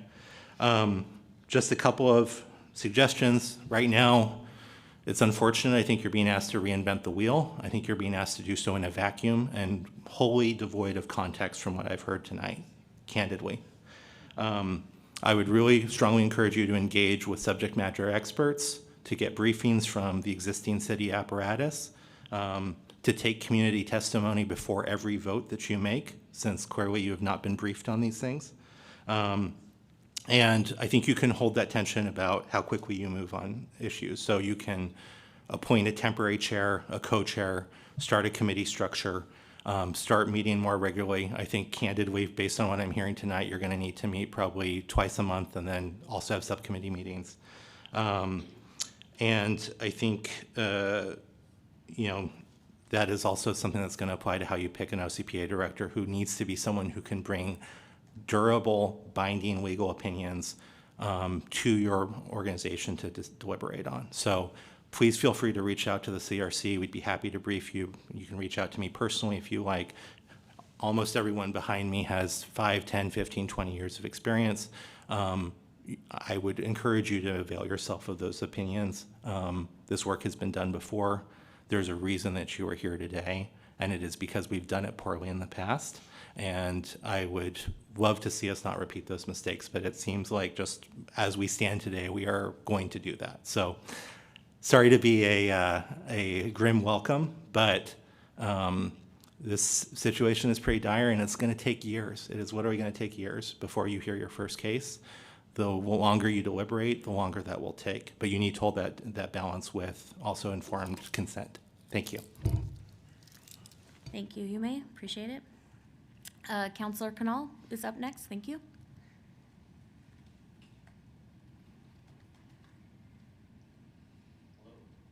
Hello, members of the Community Board for Police Accountability. I have waited 1,600 days to be able to say that, and I grinned like an idiot when I typed it out. My name is Samir Kanal. I'm a city councilor from District 2, North and Northeast Portland. I was also the project manager for the Police Accountability Commission, which often met in this very room, and with many of the folks both here and behind me. I'm very excited to be with you today. I had 3 suggestions and a request for you. Some of these may be moot at this point, but I wanted to encourage you to spend time on your internal relationships and community agreements before making decisions on bylaws or elections of your internal leadership. Community agreements are significantly more important and urgent. I provided an offer to your staff. I'll provide it to you. We did a comparison of 6 different advisory groups, many of which some of you have served on, and their community agreements. I'd be happy to make sure that that gets your way. Second, to look at the Gantt chart that was prepared for what it would take to make that 6 to 24 months closer to the 6 months. And the first step of that process that unlocks everything else is hiring a director. It is so important. Lots of us have experience working with Modus and some of the others that we'd be happy to share. As a quick aside, facilitators, you have many more options because you can do purchase orders without as much of a delay on contracting because it is a smaller amount. But back to the director, very, very important to do that. Before you have a physical location for staff, you need a staff. And before you have staff, you need a director. It's just the chart. Third, I encourage you to open up your schedules for more frequent meetings. The tension that Yume mentioned, and by the way, I'll co-sign everything that he said, including that the city owes you better, as well as everything Commissioner Hardesty said. The tension between doing it right and doing it fast is often solved with cadence. And if you are able to create more space to have those conversations, then you have time to make those decisions without it taking months between those, where you're taking 2 weeks or a week between each. And meeting faster now will prevent it from getting out of hand much more later. And many of those of you who followed the PAC saw how fast it had to meet. And if it had met more frequently earlier on, it wouldn't have had to do that later. My offer to you is to be a resource. You are public officials. You are not employees. You're not part of the administrative side. You report to the council, not to the administrative side, and so you can reach out to us. You should feel free to do it as an individual, as a small group, or as a CBPA as a whole. All of our contact information is portland.gov/our last name. Do not listen if someone tells you you cannot talk to council. Please feel free to email me. I'm counselor.canal@portlandoregon.gov. I know my office and many others will make time for this particular project. And my request is informal for now, but it will be formal hopefully tomorrow when that resolution passes. And hopefully we will be adjusting your term lengths to start today so that people don't have to apply for reappointment in 4 months. But the request is to be mentally prepared to deliver a report to council quarterly. That's something we put into the resolution probably starting in April or May. And that's something that's usually done by chairs, co-chairs, whatever, along with staff, of course, at the relevant council committee. So just something to be prepared for. And I think that's my time. So I'll say thank you so much and good luck. And thanks for doing this. I'm so sorry for the awkwardness of the timer. For me, yeah, go ahead. I meant to the witness. Well, let me put it this way. Could you request the esteemed counselor, Knall, if he would be willing to, he said he'd, be willing to provide the community agreements, et cetera. Would you be willing to ask that he do that for us?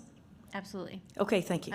I will work with his office, so thank you. Thank you. And frankly, I would also like to ask Mr. Delgado if he has any thoughts that he'd like to send us, various different points, maybe a sense of priority.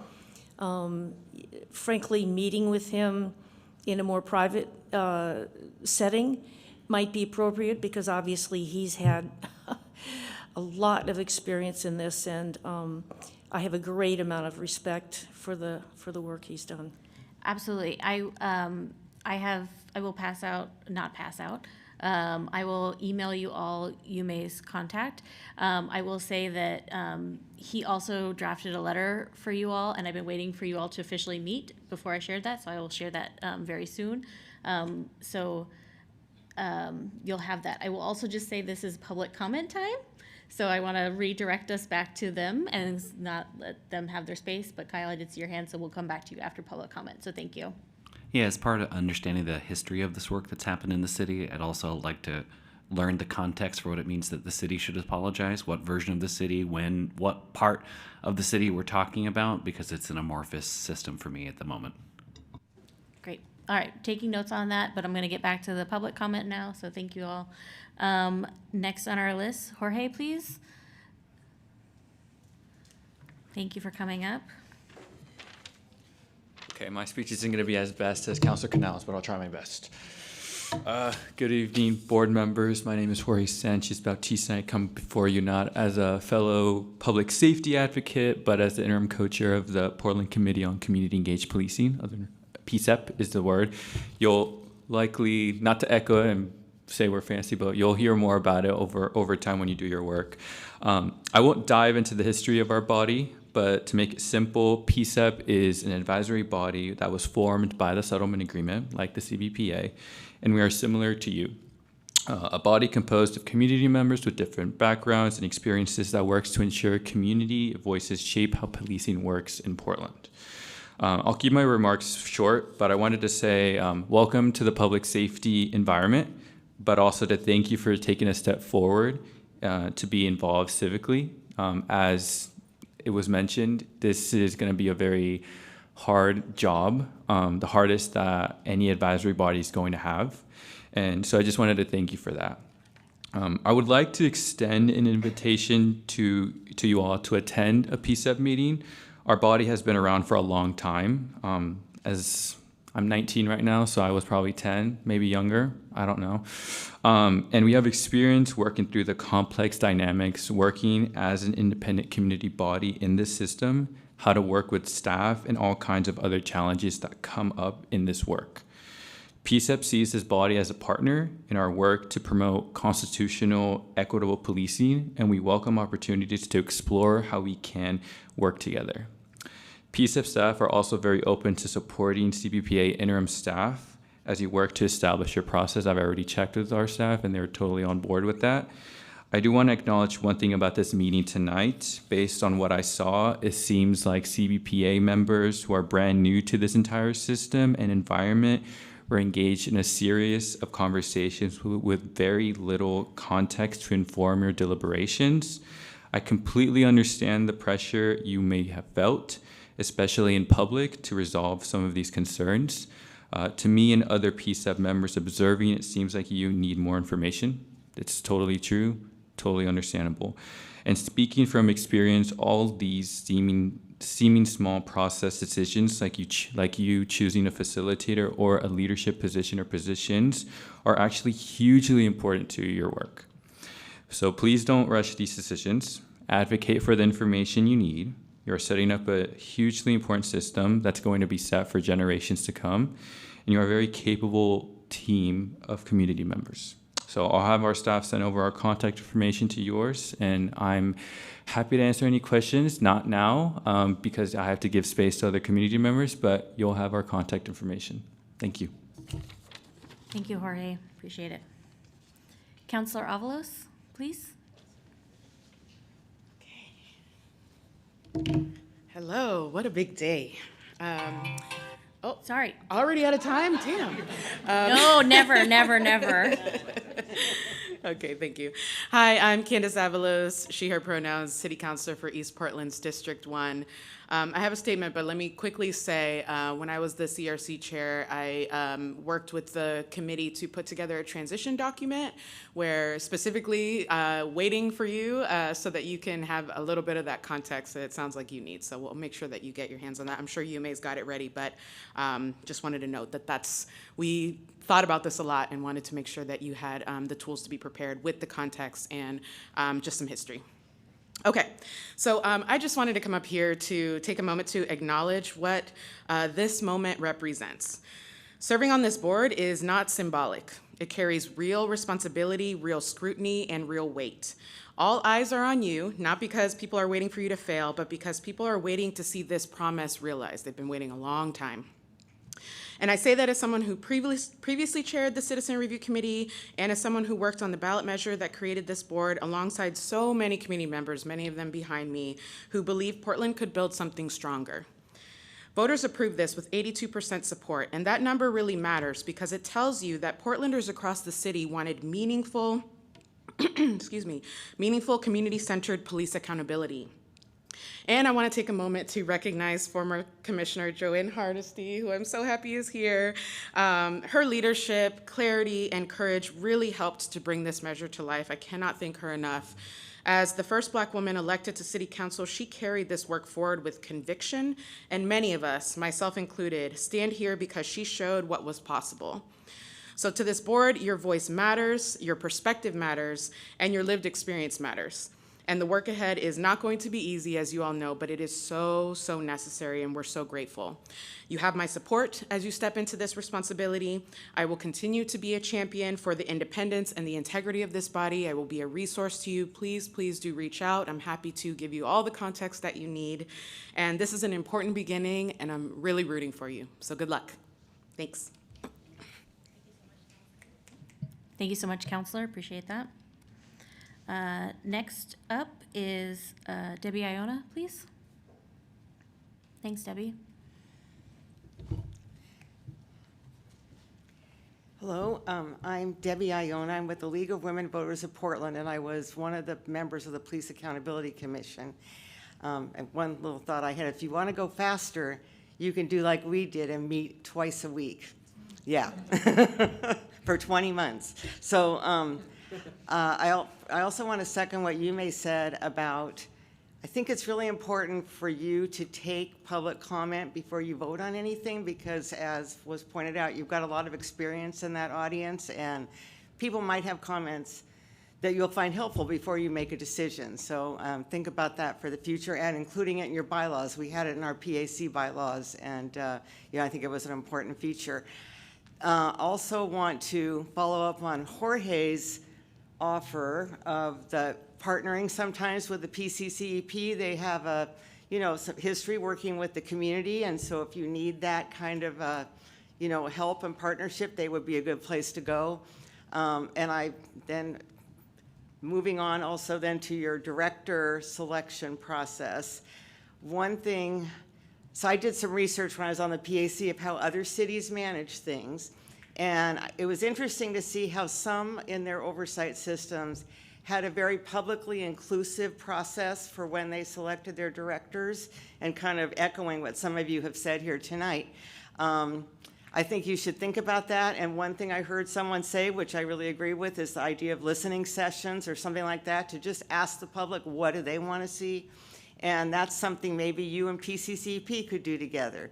And then the other thing, I don't remember which city it was in, but my memory is that one of the cities, what they did is they got down to the last 3 or 4, kind of the top finishers in the selection process, And then they had a community forum with them so that the public could meet the top three candidates, ask them questions, perhaps give some feedback on who they thought was their favorite, and then hand it back over to you, to decide. So that's something you also might want to build into your process.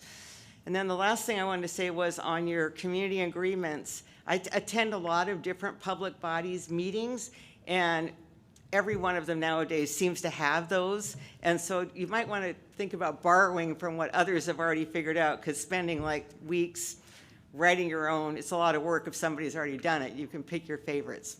Okay, thank you very, very much for your service, and I wish you lots of luck. Thank you so much, Debbie. Appreciate that. Simab, next up, please. And I apologize if I mispronounce your name. I'd love to hear the correct pronunciation so I can get it right next time. Oh, that was great. Thank you. Yeah, I didn't write anything this time, and usually I have to, but I feel like having gone through all of this for the last 2 years, to have you guys that's not me. Okay. I'm sorry. Has allowed me to basically sit here and not be scripted with you guys. So, Simab Husseini, I'm a community organizer with immigrant refugee communities, victims advocate for these communities, former member of the Portland Police Accountability Commission, and a member of Portland Cop Watch. I think the most important thing for you guys coming in, and I'll point it out, and I'll call it out for you guys, just as an example today, is when the city has Surefoot way of telling you, well, we got to move on this, and this is how we're going to do it right now. And it's very simple. We have this already set up. Modus, for instance, that was a red flag for me, because typically you want to be able to ask your city before coming to this time to set up an RFP, put it out there, vet who is going to be the recruiter, allow that to be something presentable to you guys, and also out of experience working within local government over here, even just the pool at which the vendors, at which they call it, it's a very narrow list, and it's very inequitable. Not a lot of time has been invested to actually build that list equitably to suit modern times. It's more or less those that are savvy enough to be in it and grab a contract. So my advice would be to really, really, really purposefully look at and question everything as much as possible. Yes, as Samir was indicating, and we had fought. All of us. It was Samir held us together, but he would listen to us. We would push back constantly, and we would try not to waste time, but we definitely want to basically shed light on all the shadows and make sure that we were clear. Some say that can cause problems. I can tell you it didn't. We're here today and we're able to see you guys. But yes, you guys are going to be given a baby to birth, and it's going to crawl back in a couple times like it did for us, and you're going to have to do it again. It's a weird analogy, but it's painful, and it's long, and it's difficult, but really appreciate you guys being here.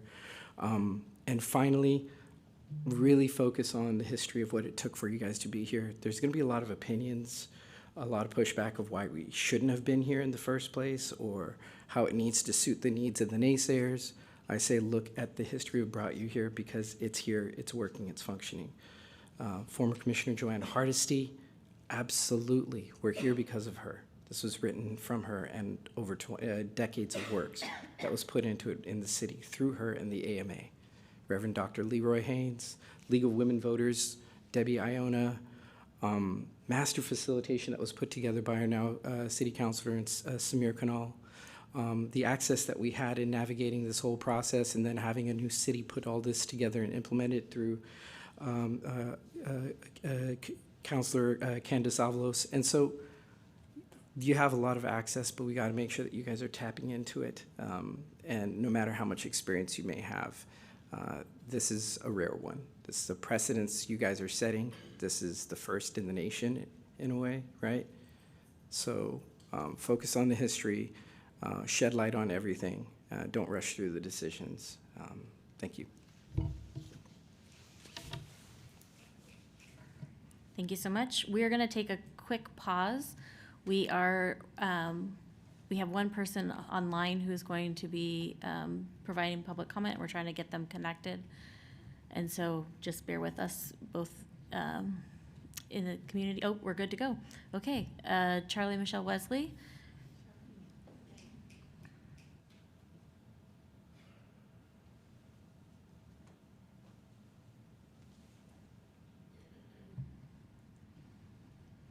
Charlie, if you're speaking, I can't hear, we can't hear you in the room.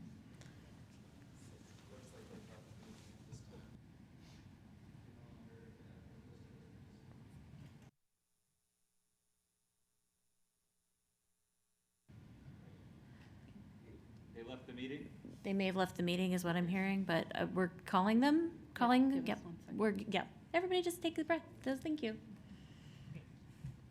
This is part of this figuring it out for the first time, so really appreciate it.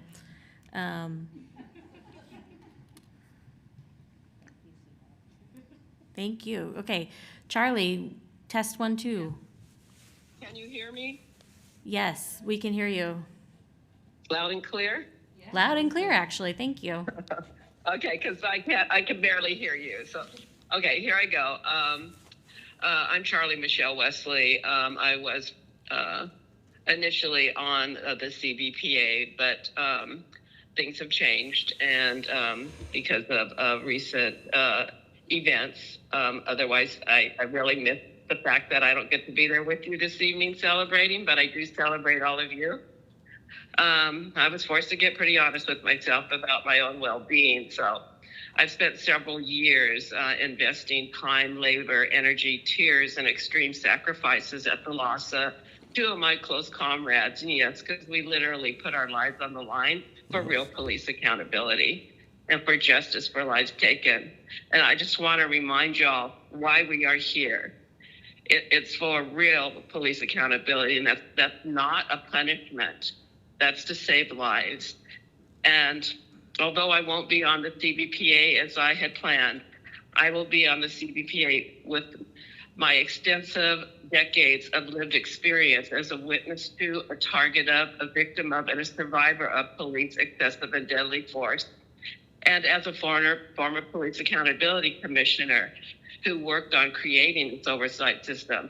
We not only met twice a week, sometimes we met on Saturdays. But it sounds like we have a great crew going. I wish you all well. And I just want to remind you that you're an independent group here. Like, the city can't be telling y'all what to do, so don't forget that.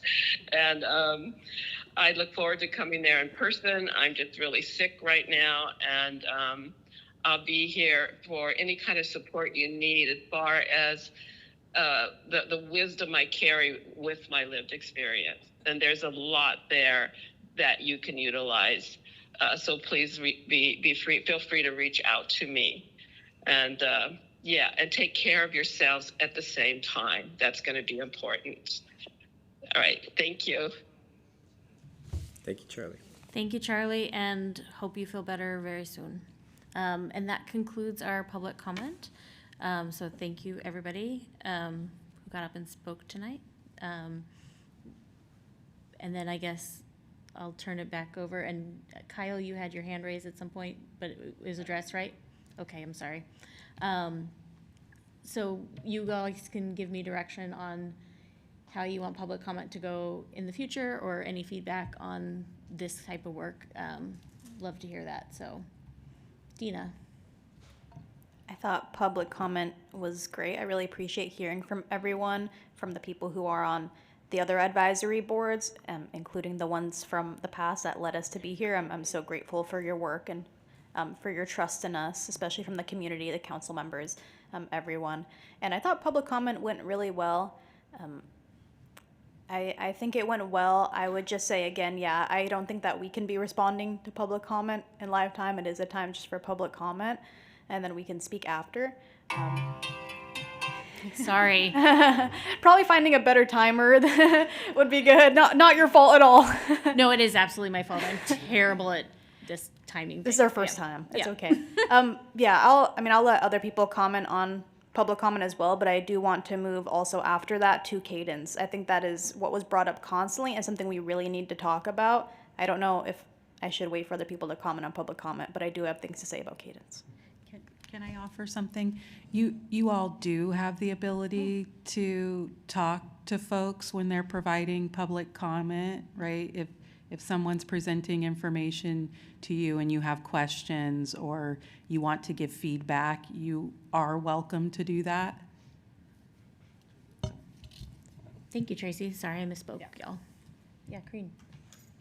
I think the comment about having public comment on just about every decision we make is crucial, but particularly since we're going to engage in contracts, which is a budgetary matter, and we have to actually solicit comments. So I don't even think it's optional. Great.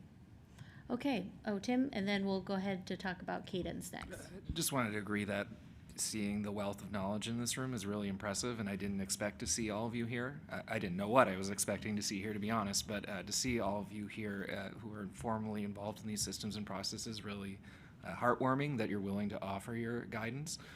To that, I would say, I don't know that we have a process to submit stuff, but obviously Kristen can receive anything. I can't speak for everyone, but I'll read anything anyone gives me and consider it. And I appreciate the willingness to provide that type of information, because I think even a lot of us in the meetings, we didn't have, well, meetings, we didn't have quorum, but we talked about kind of not knowing what exactly we were to expect. So hearing from folks who have experience would be very helpful. This will be my plug to say my email out loud. Kristen Thorpe, KRISTEN.Thorpe, THORP, @portlandoregon.gov. We also have a OCPA info email, which is on the website, so I'll direct you to that as well. And I'm happy to help pass things on. Eventually, there will be emails on the website for the board and their contact information, and you will not use me as a middle person, but we are going to get that website up and running as soon as we can. So their contact information will be up there shortly. In the meantime, happy to help connect folks to these board members, and not gatekeep, but connect. Skylar, and then Trish, and then Kyle. As we did tonight, I think it would be a good policy moving forward that instead of requiring for folks to sign up ahead of time, that they can sign up in the room. Thank you. And we did capture some in-room signups, but yeah, we'll continue that process. Thank you. Trish? Yeah, I just wanted to reiterate sort of what I had said before. If there is any information that you think would be helpful for us, I mean, for example, history. I mean, I think I know, but I know I don't know. And anything that you can bring to bear would be really important. I mentioned Mr. Delgado and, Councilor Canal, but I think it's so very important for you to help us, develop this two-way street so we can better make the decisions, hopefully. Thank you. Kyle, and then Tita. Yeah, at a future date, I'd love this body to consider formalizing, making sure that people who have historically done the work or currently still do the work present at these meetings. The tone I heard in a lot of the commentary was feeling disempowered or not a part of the process and being concerned that we hadn't been properly educated. So I'd like to formalize through this meeting structure, making sure that happens in the body of our meetings. Thank you. Thank you. So a lot of their meeting process is available on YouTube. You can watch years of their work in order to observe how this board was created. I watched a lot of it before deciding to apply, and out of 220 people, we were selected. So there's a lot of material we can study on our free time, but then also the counselors offered us their contact. I think I'll certainly be contacting them soon. The public that is here that are part of other community groups, they want us to reach out to. We can certainly be proactive while we wait for a presentation. Well, I like that we all want to learn more, but let's all definitely take some initiative as well. Okay, and it was 118 applications. Yeah. Okay, I'm going to move us on to cadence of meetings, since that is the thing that people are so interested in deciding. And I'm going to open it up for general discussion, and then I'll, after I hear stuff, I'll make a recommendation for folks to vote on it. But before we go in person, because I do see Dina's hand, I'm going to turn online and just check in with the folks there. And yeah, Tim and then Jesse are the hands I saw. Sure. I mean, if you're talking about ideas, throwing it out there for cadence, I would make a recommendation that in the beginning we consider meeting every week on Wednesdays at the same time. And I think that if we're not needing that much time in the beginning, then we could pull back. But I just can't imagine that we wouldn't have things to discuss on a weekly basis. And we could think about maybe slightly shorter meetings if we're talking about weekly. But I mean, if we're talking about like what could we do between now and next Wednesday, there are a significant number of to-do items from tonight's meeting that I think Kristen could crank on in this next week, not to overcommit to anything or to get too excited, but I really think we could have things to report back on and to discuss at next week's meeting if we were meeting that soon. And I think very few of us took advantage of the online option, and just to throw out there also that the online option can be super, super effective and can enable a lot of people to join, even if you're thinking you really want to be there in person. Thanks, Tim. Jesse, and then Dina, and then I'll look for more Thank hands in the room. Thank you. I also would be happy to meet more often. I think it would be really helpful for us to do that. If we had additional meetings, I would ask that we do a different time of the day for the second kind of frequency. I've got 2 small kids. Bedtime battles are happening now that I'm not present for, but also I coach my son's soccer practice. We get out at 6, and it basically means that I can't be available right for an in-person meeting right at 6. Which it is awesome to be able to do this online. I feel like I've been able to participate, but I also want to get to know you all better and get to see the folks who are coming in to speak with us. And I think that also not everybody who wants to speak with us is going to be able to get in from 6 to 8:30 either. And so if we are adding meetings, considering a weekend option, considering earlier in the weekdays, if it's feasible for the members, those would be my 2 asks. And if this Wednesday meeting could be a different day of the week at the same time, I would also appreciate that, but understand that this is kind of where we are right now. Dina? I appreciate that, and I absolutely agree we should be meeting weekly, and we can discuss later if we want to pull back on that and move to bi-weekly, but I think right now weekly is the most appropriate with the amount of decisions and the amount of work that we need to do. I would say my main concern is scheduling for 21 people. I don't want to spend the next month talking about schedules. I think it's great that we continue to do hybrid so there's access there, but I think we should really discuss a schedule as soon as possible, because I could see this really turning into I can't make this time, and that's again holding us back from meeting weekly. I think we should commit to meeting weekly no matter what. Maybe send out a doodle poll, some kind of scheduling poll, and really just whatever has the most votes we're doing. I know it's going to be hard to make it accessible. Everyone has different life circumstances, but we need to make a decision. So in the survey that we did to establish this meeting time, Wednesday was by far and large the best option for the entire board. So I don't know if we need to resurvey folks right away, but maybe we need to. But this was that was something that you all had identified as being the best day and time. So we can look at other options, but I'm just raising that so you all aware. And then we're gonna go Tita and then Natisha online. I mean, I don't intend to be crass, but this is just such an important and historical group. It's difficult to make something like this convenient for 20-some people. You're really going to have to make this such an important part of your life. It's a volunteer position. It's not paid. If you're going to get tired of hearing from me, I expect that. But it's a priority. I've already told my family I probably won't be able to make a lot of family events this year. I've already told my job that this is really important to me. I'm on the union executive board. They know that this is really important to me. I'm so looking forward to this becoming nationwide. I can already tell that that's going to happen. We have attention from the president. This is not a small feat. Make this an important part of your schedule. Sorry, Natisha, and then I'm going to speak to the idea of weekly in just a second. So,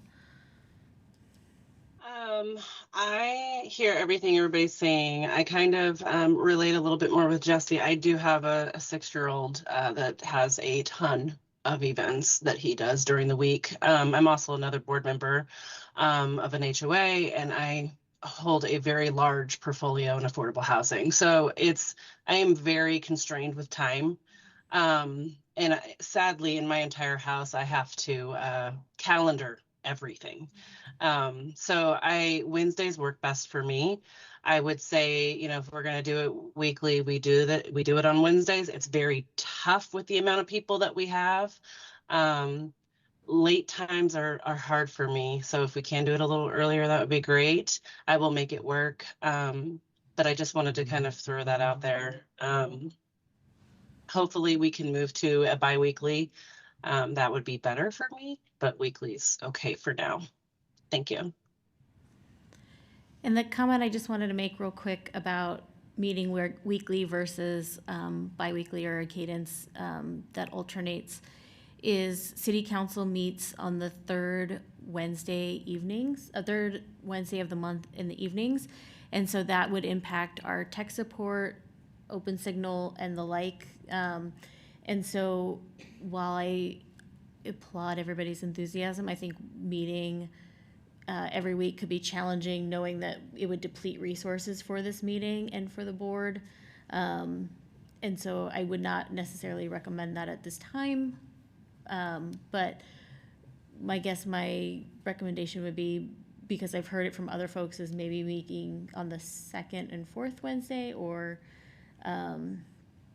that way you're increasing that frequency. We also have to reserve room. So there's a lot of logistic things that will need to be worked out, which I can happily jump on immediately to do. But just wanted to put that out there, that meeting every week will be a resource challenge. Kristen, could we take? Yeah. Will there be more public comment in this meeting? Was not planning to have public comment again at this meeting. That was, so I apologize. Yeah, Kyle, and then Skylar, was that a hand? Yeah, are we allowed to open up public comment again as a body? Yeah, let's hear from them. Yes, I take direction from you. Let's, you may, I think you, as a person who meets on a Wednesday as a governing or chair of a board. Hello all, Yumedo Delgado again for the record, Citizen Review Committee. So I would just highlight that the Citizen Review Committee meets on the first Wednesday of the month. I believe PSET meets second and fourth. So, and they also use Open Signal. We don't have the budget to use Open Signal, otherwise we would. So I think I would just caution you, if you want to engage with the other parts of this ecosystem, we expect Kristen to come to CRC periodically and provide updates. You might want to consider a bi-weekly meeting cadence, and then immediately within your second or third meeting, moving into establishing a subcommittee structure that can take on some of these issues. So you have budget issues, you have director issues, you have bylaws, you have all these things. The 21 of you will not realistically be able to feasibly accommodate that. So I think if you meet bi-weekly so that you can have those cadence points and then move into some sort of subcommittee structure, you can self-select into the groups and the times that work for you to take on that work, and you'll be able to engage with the rest of the ecosystem. Otherwise, we're probably going to be competing for resources and time slots and not able to engage with each other. So that's just my 2 cents. Before you leave, I have a quick question, and I have no idea if this is feasible. Is it possible to have a joint meeting so that we can be party to what is already operational? I need. Are you asking? Is he asking legally? I think CRC, having fewer items to undertake, we have occasional business, but most of our business is where is CBPA and why isn't it up and running? So I think I will candidly say, aside from times where we are legally obligated to hear an appeal or we have sort of quarterly business to deal with, we could seed our slot with some coordination, and that's also why it would be useful to have a chair so that we can have that dialogue.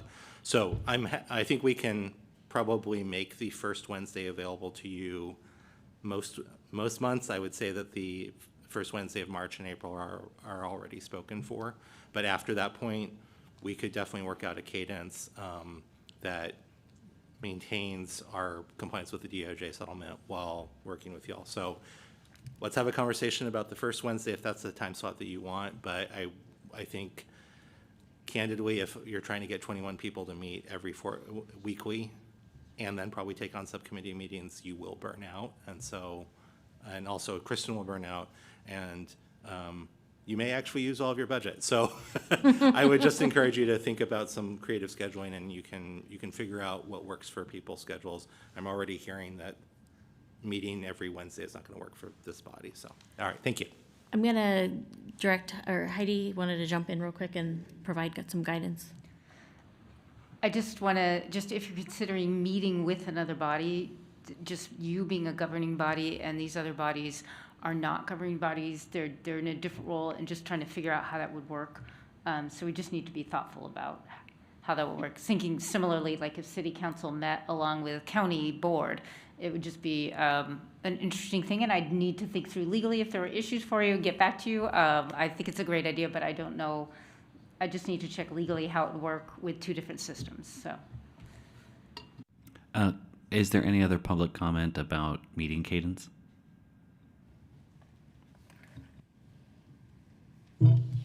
Something that hasn't been mentioned here, that I'm speaking in my former capacity in terms of working on these groups, is that cadence also affects equity pretty significantly because people resign when the meeting schedule doesn't work for them.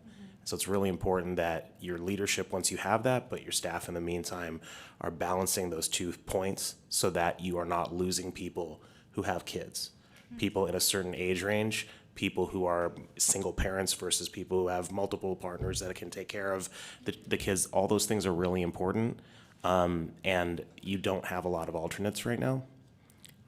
So I'm just flagging that for you, that code has been brought up like 100 times today. The charter has not. The charter, which supersedes the code and has been brought up a couple times, says that you have to maintain people with certain lived experiences, diverse backgrounds, things like that, and that is a very difficult thing to do. And so I'm going to co-sign everything you may said about, and I think it's been brought up before, about having subcommittees to help you manage that, because I would hate to see 2 people or more resign from this based on that. So just keep that in mind as you go. Thanks. Thank you. So I'm going to ask for Pete. If I can summarize everything I've heard up to this point. Please. Let's start every other Wednesday. I mean, we've heard that every week will probably lead to burnout or other complications that we are not prepared to deal with right now. I think that makes sense. I also think that having a very specific agenda for these meetings with very specific decisions that need to be made will be very helpful, so we don't come in and end up talking about everything. And I'm also hearing that subcommittees are our friends. That's the way to go, because we're not going to be able to manage everything in a large group. And taking a few steps back, I know there's not consensus on using MODIS in the whole group, but within this group, that's a decision that has been made. And while that's happening, we can work on the other administrative issues around bylaws and getting a presentation from the potential facilitators. Those are my takeaways and sort of action steps. And I just want to make sure I'm on the same page as everybody. I'm seeing head nods, and I'm going to ask Tim and then Madeline, please. I don't know that we voted yes to MODIS officially. I think we kind of wanted, the vote was, I think, to hear more from them, have opportunity to ask them questions. Right, yeah, and in hopes that if we especially go to bi-weekly Wednesdays, that they could come in a couple weeks. Same with the facilitators, and I think a facilitator would certainly help all of these topics as well. So I think that's a great starting point. Madeline? I want to just say that council economics is a really important point that we are down to after this process, we're going to be down to one alternate. And I'd love to know what the recruitment process is and if that has been restarted as far as, just putting that on our table. I am writing it down. So yeah, please. Since we're talking about logistics, should we get going on creating subcommittees or at least ideas of what subcommittees we want so that we can get moving on the work as soon as possible? Knowing that it's 8:29, I'm gonna say no. Sorry. But I do think that is, I wrote down subcommittees, so I know that that's something that is of interest to folks. So we can definitely talk about that in one of these upcoming meetings that are sooner but then March 11th. From a calendar. Kristen? Yeah. Oh, sorry. Yes, please. Sorry, I was just going to say, could I make a suggestion for the sake of time? Because Yes. maybe every 2 weeks is great and maybe Wednesdays are the best. But how's about for now if we don't just set the 2 weeks from now? Unless there's a big conflict with anything else or a lot of people, that we could just do the 2 weeks from now, and that at that meeting we could discuss subcommittees and which ones they should be and get those really set up and like really get cranking, and then finalize the cadence maybe at the next meeting. Sounds great. Here's what I'm going to propose, and I'm going to ask people to vote on this. I'm going to propose that we add a meeting for the board on February 25th, which is the 4th Wednesday of the month. It's 2 Wednesdays from now. It does not conflict with council. I think it will conflict with PSEP, and apologies for that. And then we'll keep the March 11th meeting as planned. And before the end of the March meeting, you all can have a discussion and decision on further meeting cadence. So we'll at least get another meeting in on the books right away, and then can establish that March 11th meeting as planned. So if you are in agreement with adding February 25th, keeping March 11th, and working on future cadence things before the end of the March 11th meeting, please raise your hand. Okay, I'm looking online. Thank you so much. Mark your calendars, everybody. Oh, sorry. Thank you. Anybody opposed? Can you send an invite out? Yep. So please mark your calendars. February 25th. We'll meet back in I have to see what room's available. So that invite will be out soon, and we'll get the website updated as soon as possible. So thank you, everybody. Real fast. Next slide, please. And next slide, please. Oh, no, go back. Sorry. I thought I had another thing. So I've heard a lot of feedback from everybody tonight, so I'll be working to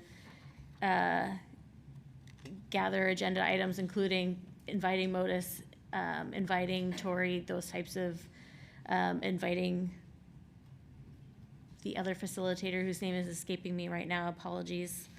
And so I'll start working on those things that you've all requested to come here to this group. The other things I wanted to bring up for folks is the court-appointed independent monitor would love to come to an upcoming meeting and share insights on the settlement agreement, particularly paragraph 195 that outlines this board and the work.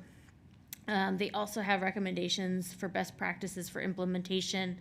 And so that is something that I think could be a benefit for you all if you're wanting the independent monitors to come to one of our upcoming meetings. I'm seeing head nods. I'm just looking online. Yep.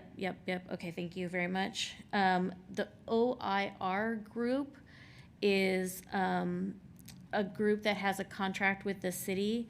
That contract has ended. They are an outside consulting group that reviews PBB instances, and I'm sorry, I'm blanking on their full scope of work.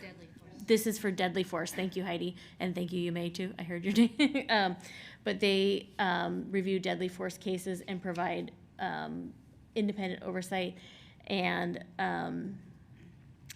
that since that contract is ended, it could be good to engage with that group and decide to potentially reestablish that contract for the duration of the independent police reviews time as the oversight agency, as well as maybe for future CBPA. So I'd like that to potentially be an agenda item. I'm seeing head nods, I'm looking online. Can I just clarify? Oh, please, thank you, Heidi. Sorry. No, OIR thank group, they don't do independent oversight. They do an audit and give a report back on their perspective of the investigation and the findings related to any uses of deadly force. Thanks. I appreciate the clarification, thank you. Yeah. If we're to put it on the agenda, could we get a clear contract outline of what we paid for before and what would be the scope for the next contract? Mm-hmm. Yep. I thought I saw a hand up here. Kyle, and then Trish, please. Yeah, specifically around that agenda item, if we could get preparatory materials before the meeting so we can be briefed before we discuss it, that would be super helpful. Mm-hmm. I just want to take a moment to thank you, Kristen, for all the work that you have done, frankly, keeping us together when we've been chomping at the bit to get going, and you've been very professional.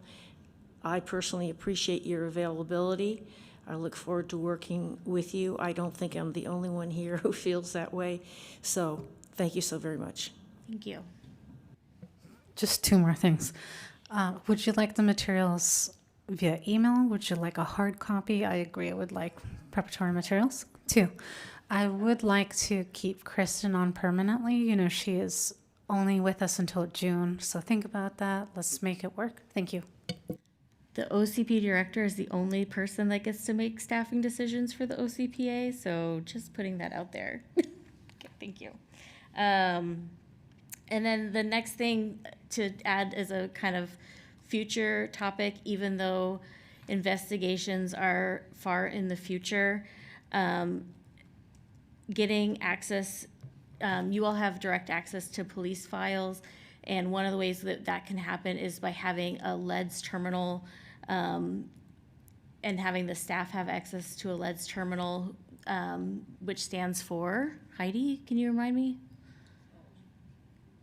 What LED stands for? Yeah. Law Enforcement Data System. Thank you. This is going to require a lot of conversations to get one of those terminals with Oregon State Police. And so if you all think that that's something that we should start pursuing, those conversations can take a very long time. It took a very long time to get our own independent agency identifier unit from Oregon State Police. So we'll want to get guidance sooner rather than later on if that's something that we should pursue. Yeah, Karine, and then. I want that, please. Okay. Is that something that we should engage our investigators with, who actually do the work and will be using that portal? I think my understanding is that it could take several months, if not a year, to grant us access. So I would think that starting those conversations with Oregon State Police now means that it'll be available when the investigators are hired. I'm talking about the investigators are currently doing the work. Oh, thank you. So investigators 1 and 2, if we can hear maybe from their union rep what their take is on actually having their own portal at their disposal. I do know nobody from Independent Police Review is here. I do know that they did not pursue access directly and that they get police files through a public records request from PBB. Could we just hear from them directly? It's not a public records request. Sorry, just to be clear. So they do have to go through PPB to get access to those records because they don't have this portal set up. So ideally, the portal would be set up for the investigative staff, like you're talking about, to be able to access it. So if you started now to try to set it up, I know IPR looked into it, and they faced a lot of challenges in getting it set up, and it took a lot of time, and so they ended up not doing it. So it might be something worth you considering with all the other things that you have on your plate. And I would offer that I can talk with the acting independent police review director and inquire if staff are willing to talk about what the advantage would be to an investigator's work in having that type of access. So, yeah. Is it possible for us to have whatever they pull? So ultimately, you'll get the investigative file. So everything that's in there will come to all of you, which is why you had to have the CGIS background check. So yes. Yeah, you'll get what they get. Yes. Kyle, thank you. As we get opinion on that system, could we also understand why it's a bureaucratic quagmire to actually get access to it? Yes. Oregon State Police controls the access, so we have to go. My understanding is that's where IPR ran into some slowdown. There's a public document on the OSP website. Sure, but just understanding if they control it, why does it take so long? I'd love to know more about that.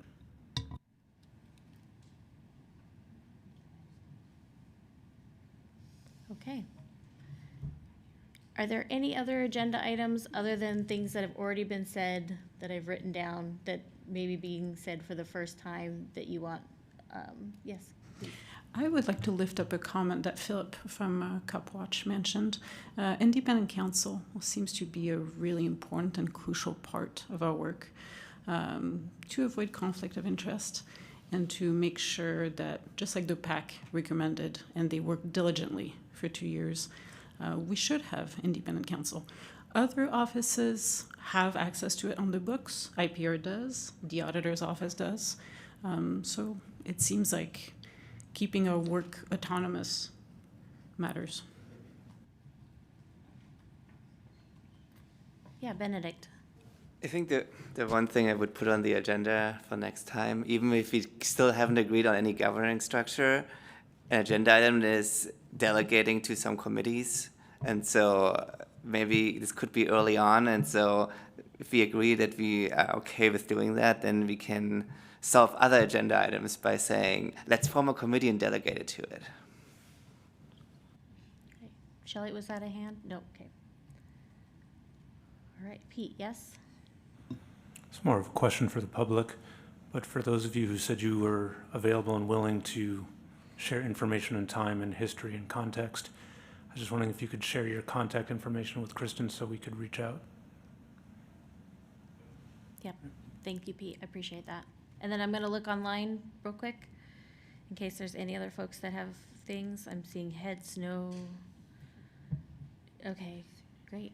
Well, with that, I'm going to say this meeting is adjourned. I really want to thank the board members for participating, and thank you for the community members and council for being here. Really appreciate everybody's attendance. So thank you all so much.